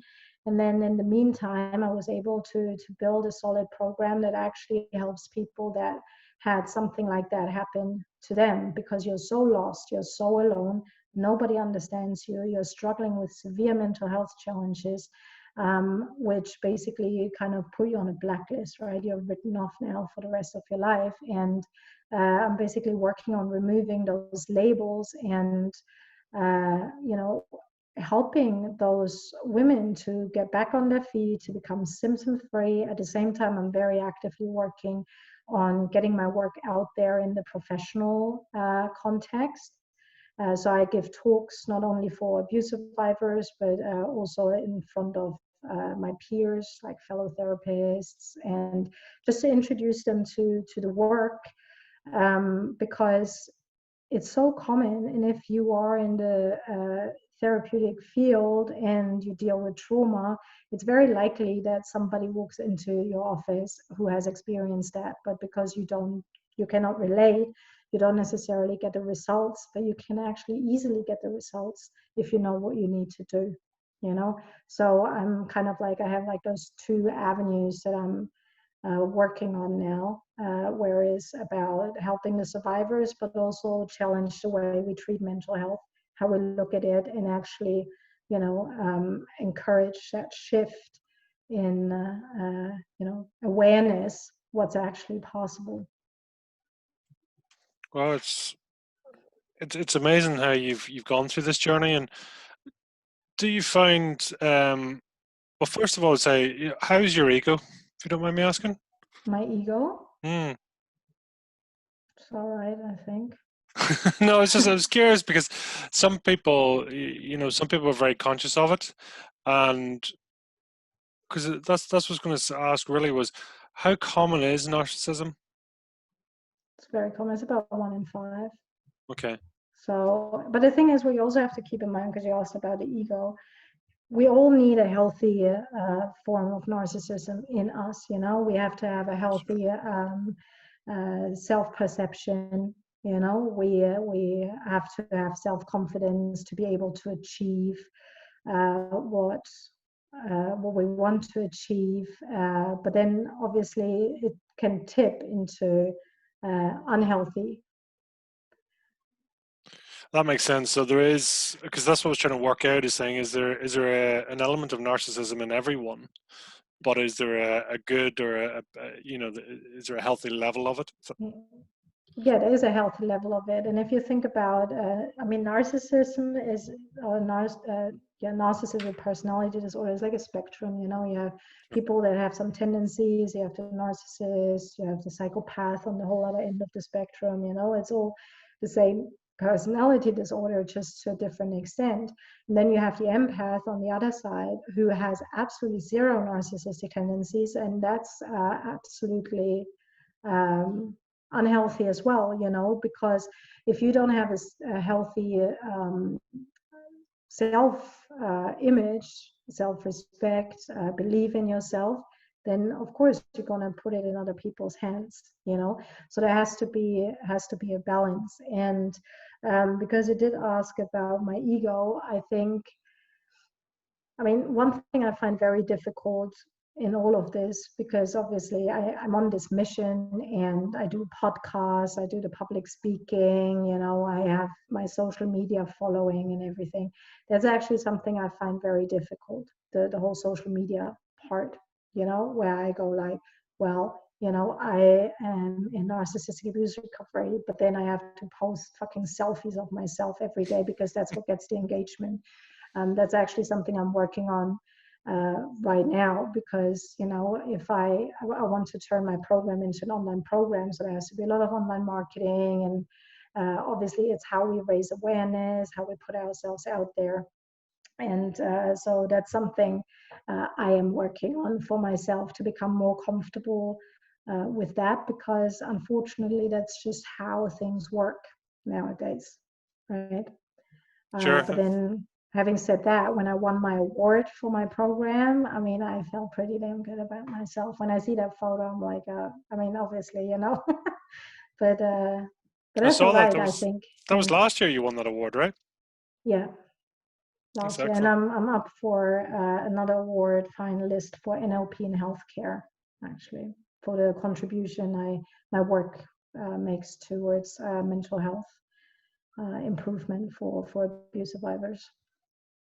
Wow, it's an amazing. I mean, what you've been through is it's phenomenal, and it puts you in a perfect position to be, not only to be trained in this, but also to, as you say, when you can understand how someone may be feeling, that's very powerful. Yeah. And because I've done my work on myself before I started out doing any of that, that means I can actually hold the space, because what you also often find is that, the other person might get triggered, and you can sense it in the energy, but because I've done so much work on myself before even doing that, and then I got trained, and that's, I think, what allows me to actually hold this space, because every single story I hear is literally straight out of the movies. Like, some of those stories make my story sound like absolutely nothing, where you go like, wow, how is this real life, and to be able to hold this space for this other person who's going through those horrors, I think it was really important that I really did this deep dive work and literally didn't leave one stone unturned. And I, reprogrammed my whole brain and resolved the baggage, and and so I'm glad I did it that way, and focused on myself first, to then now be able to help others through this, because I'm very well aware that my personality had a lot to do with how this all turned out, because my whole life I was always like that, always a fighter, and always finding solutions, and challenging the status quo, and not accepting things necessarily how they are told, how we are told. And yeah. That's amazing. And is there such a thing as self-narcissism, or is that would we know that as inner criticism or something else? What do you mean by self-narcissism? Well, I suppose it's my lack of understanding in the area. I suppose no, it appears that narcissism is almost something that someone is doing to you, or a condition that they're laying upon you, or how they're making you feel. Well, no, the narcissism is yours, right? So, as I said, everyone in us has a certain extent of narcissism, and it can be unhealthy in both directions. What they do to you is basically the dynamic, So they need a certain energy supply, to, feel so grandiose. And one of the big things is that they make you feel inferior, right? So there is like this energy exchange, and you, as the empath, you have that kind of, you need a supply, which is love, and then they have the supply, which is the validation. So it creates this really unhealthy codependent dynamic, but self-narcissism, I still don't know what you mean by that, but narcissism as such is yours, like on the person. You're not doing narcissism to somebody else, if that makes sense. No, it does. It does. It's sort of, and thank you for clarifying that. It's I mean, and if I were to ask, do you have an inner critic of yourself? Yeah, of course. And is there a connection then, or is it all one and the same? Connection to Narcissism. Well, if I was a narcissist, I didn't have that inner voice, like that critic. Okay. Because a narcissist, like unhealthy narcissistic tendencies, has no self-awareness, Mm. right? So you wouldn't have that voice that goes like, nah, you know, like that chatterbox, because you think you're amazing. You are like the whole world evolves around you. But yeah, of course, I have an inner critic. But because I think I'm best friends with my unconscious mind, right? We're like good buddies. Like sometimes I just sit there with my pendulum and just check in if everything's okay. So when something actually comes up and I hear like whatever the chatterbox has to say, I'm like, okay, so what is this really about? You know, because there's a rational aspect to it, and then there is the unconscious aspect, which is usually driven by the emotion, you know, before that comes in. Mm-hmm. Oh wow, that's awesome. So, I mean, do you? This is an ongoing process for you, it seems. You know, do you have to protect yourself, and you know, or are you now aware enough to be able to work through it? I think everyone needs to protect themselves, and everybody should just continue to work on themselves, because, as I said, there is always something else. You know, there will always be people that push our buttons in one way or another, especially, you know, when we talk about relationships, and everybody has their insecurities. And I think I'm at a point where I've sorted out the majority of the really unhealthy stuff. So anything that's still like underneath there must be like really horrendous stuff if it hasn't come up yet and it's still uh, protected. But of course, if I have a trigger, then again, I call someone in my network, and ask them to help me sort it out. Or obviously, I have a whole toolbox myself. Being a clinical hypnotherapist, I also have supervision. And yeah, I think uh, like self-care, for example, is not just something that I preach to my clients. It's also something I have to engage in, because otherwise it is a very heavy topic, you know.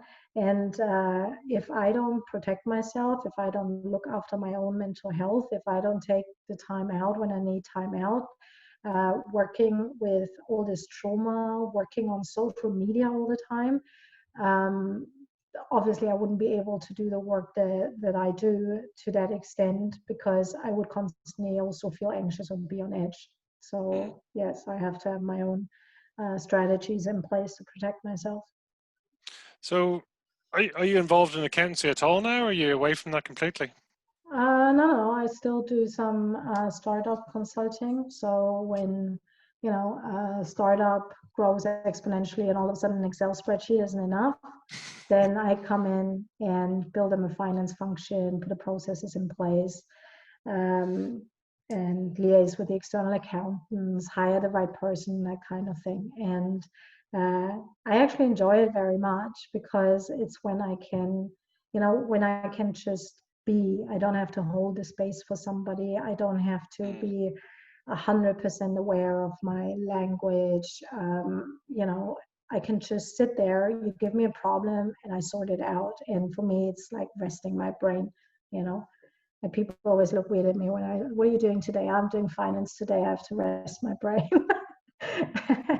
But um, it's binary, right? There's a right answer or a wrong answer. yeah. You know. And I quite enjoy it, because, you know, you use your brain in a very different way to coaching. And I quite like the, you know, switching. I don't do much finance work, but every now and then it's just really nice, you know. Mm. Do you like yourself or love yourself?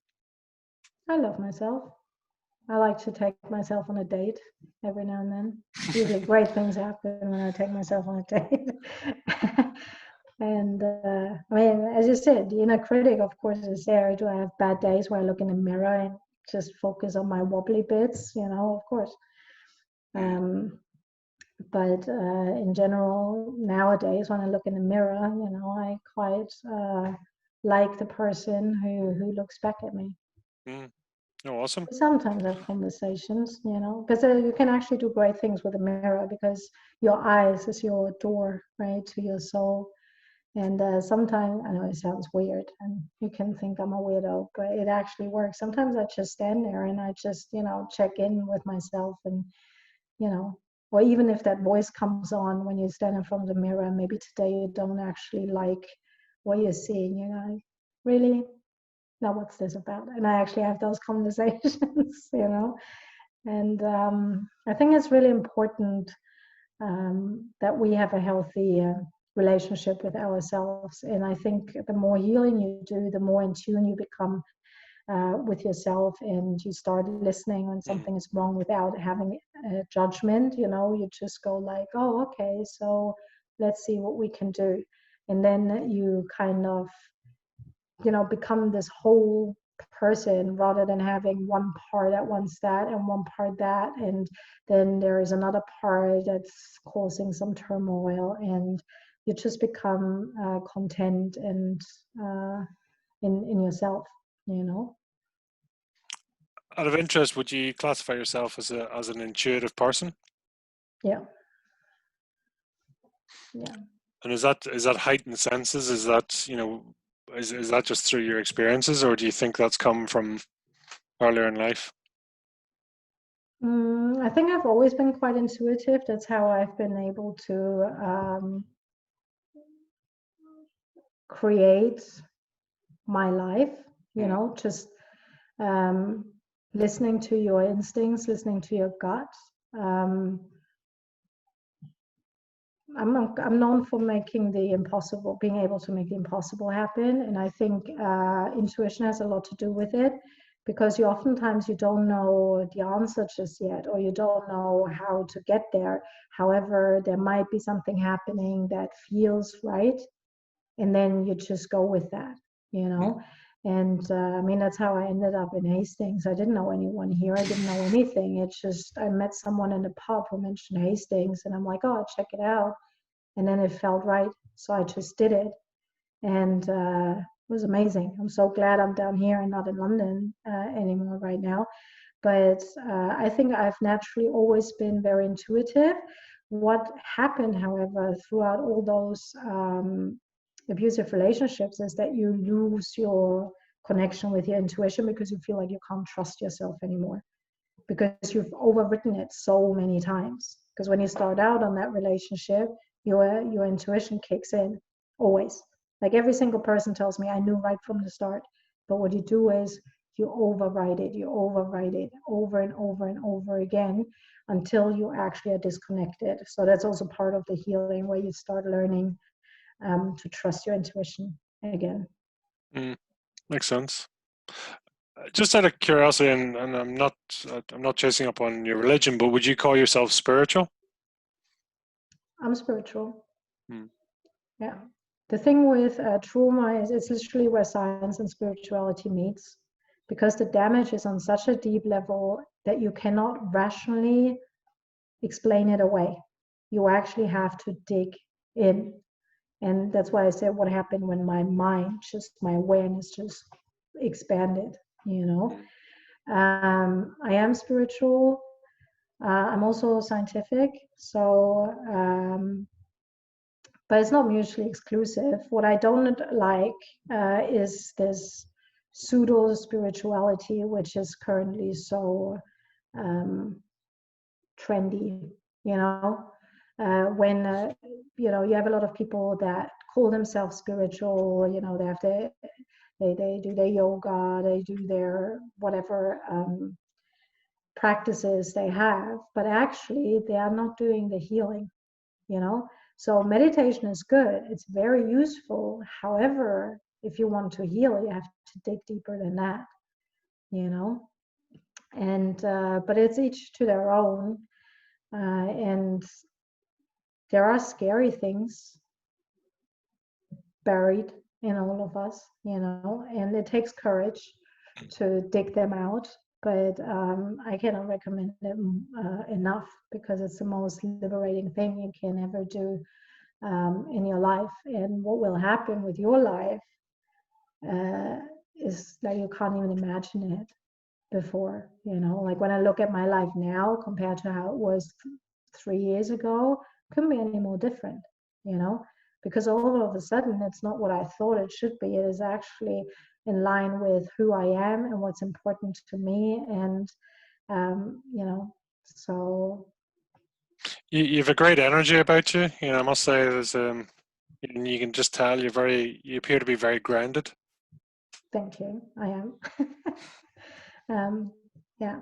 But as I said, it's a continuous practice. If I stop today with working on myself, with, my Buddhist practice, my self-care practice, I wouldn't be sitting here the way I am now. But it becomes just so natural, because you are so used to feeling so shit about yourself.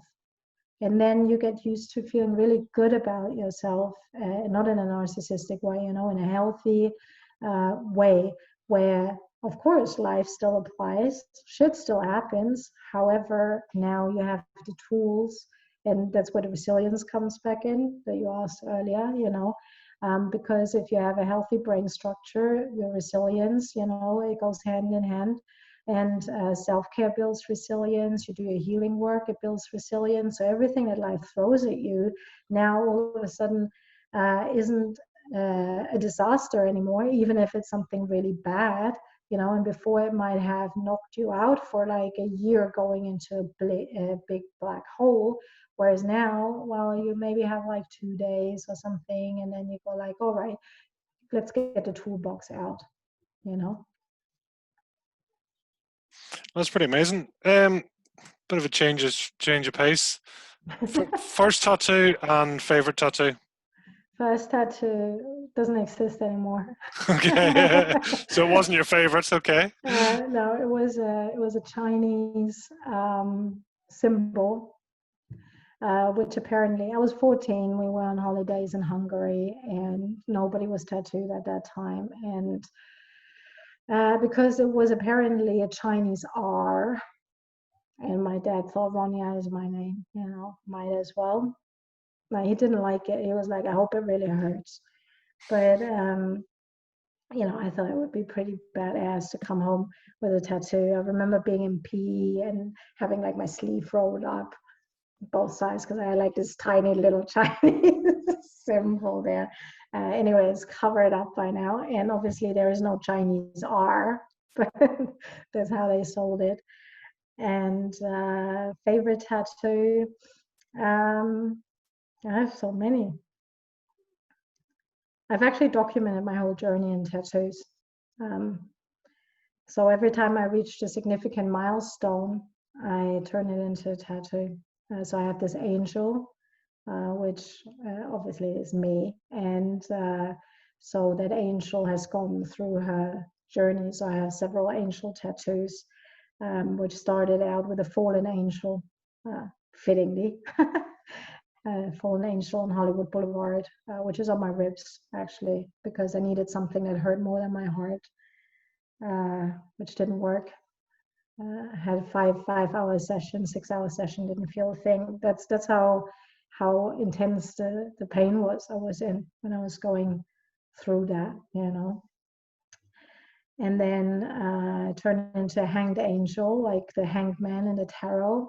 That was this suspension period when I realized that it's actually a natural part of transformation when the whole world you knew doesn't exist anymore, when all your values and beliefs are called into question. And, like a hanged man who has like the coins falling out of their pockets. And I'm not into tarot, but I found the symbolism quite, it made me think differently. So I turned a hanged man into a hanged angel, and which is on my right thigh. And it took about a year to finish that one because it's quite big. And it was quite interesting. By the time I had my last session, it was literally when I was coming out of that suspension period. And so that's the hanged angel. And then the recent one, which right now I guess is my favorite tattoo. I can't say favorite tattoo because I have my parents tattooed as well. So obviously that has to be a favorite tattoo as well.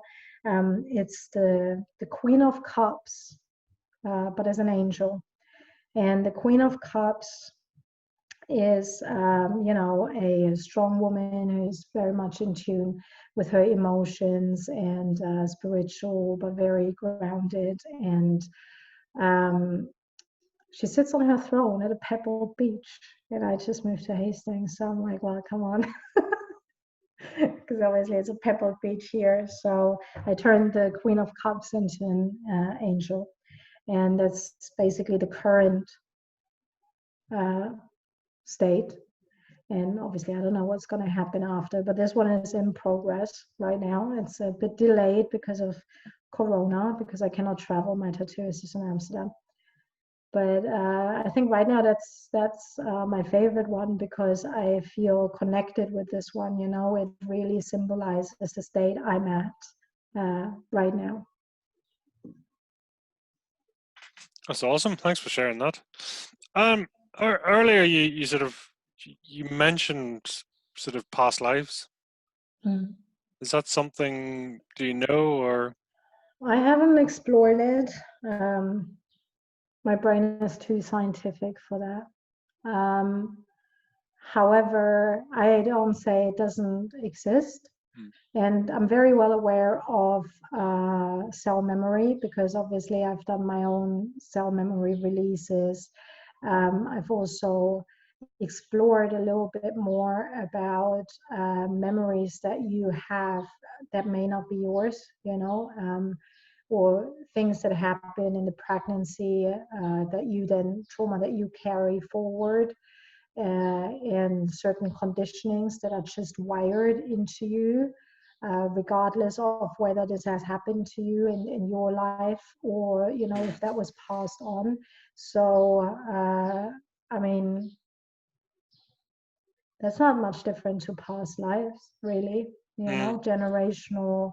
I mean, I'm sure you've heard about epigenetics, you know, where you just pass on certain things. The good news is you can release it just as much as if it was your own, you know. You just have to access the cells and the memories. And so, but I've not done like a past life. I mean, it hasn't come up. Maybe I have too much shit in my current life to deal with, you know. But it hasn't come up that I'm like a witch burn on mistake or something, you know. So that's amazing. Well, that's the thing. I wasn't sure. I've never heard of epigenetics, so that's thank you for sharing that. That'd be. oh, you haven't heard of epigenetics? No. Very interesting. No, it's interesting. So, talk to us about rock. Who's your favorite bands? What's your thing? Favorite band. It's still Metallica. You know, first love never dies. So Metallica. I think my top four probably is Metallica, Stone Sour, Volbeat, and Avenged Sevenfold. So it's more hard rock really than metal. But What is it? Is it the frequency? Is it the atmosphere? What is it that does it for you? The voice. Yeah, like Corey Taylor and M Shadows, they could read out of the telephone book, and I go like, oh. It's very powerful, I think. All of them, you know, it's quite hard, but it's really melodic as well, and they are very good vocalists. And the atmosphere. I mean, I like the whole rock scene in general, because it's just not judgmental. You know, you just, because you're connected through the music, it doesn't matter who you are or what you do or how you look. And I think that's something I really appreciate about the whole rock scene internationally. You know, it's something that connects you. It doesn't matter which rock bar I walk into, whether it's in London or it's in Warsaw or whatever, somewhere down in Australia. It doesn't matter. I'm already accepted because, you know, we are connected in our love for music. So That's beautiful. No, that's amazing. So tell me, what is your fire in the belly? What is my fire in the belly? To become the household name for narcissistic abuse recovery, and to change the way we look at mental health and how we treat it for abuse survivors. Oh. I want that to be my legacy, that's actually going to be like, you know, my program to be the go-to method, which obviously not supposed to be exclusively to me, but actually, you know, people get trained in it, people apply it in their practice, and just to change the way we treat that kind of trauma and the symptoms that come with it. Well, that's awesome. I don't know. I mean, it's a heck of a journey. So tell me, you know, how can people get in touch with you? What's the best place to reach out? Well, my website is roniafraser.com. You can send me an email, support@rockandroll.coach. And I'm on Facebook, Ronia Fraser page. I'm on Instagram @rockandrollcoachroni. And yeah, I think. Oh, and if somebody is actually going through this, or has just come out of an abusive relationship and, you know, doesn't quite know where to go from here, on my website you can download a free ebook that I wrote, which is Healing from Narcissistic Abuse, your 5-step strategy to recover the true you, which basically lays out a timeline.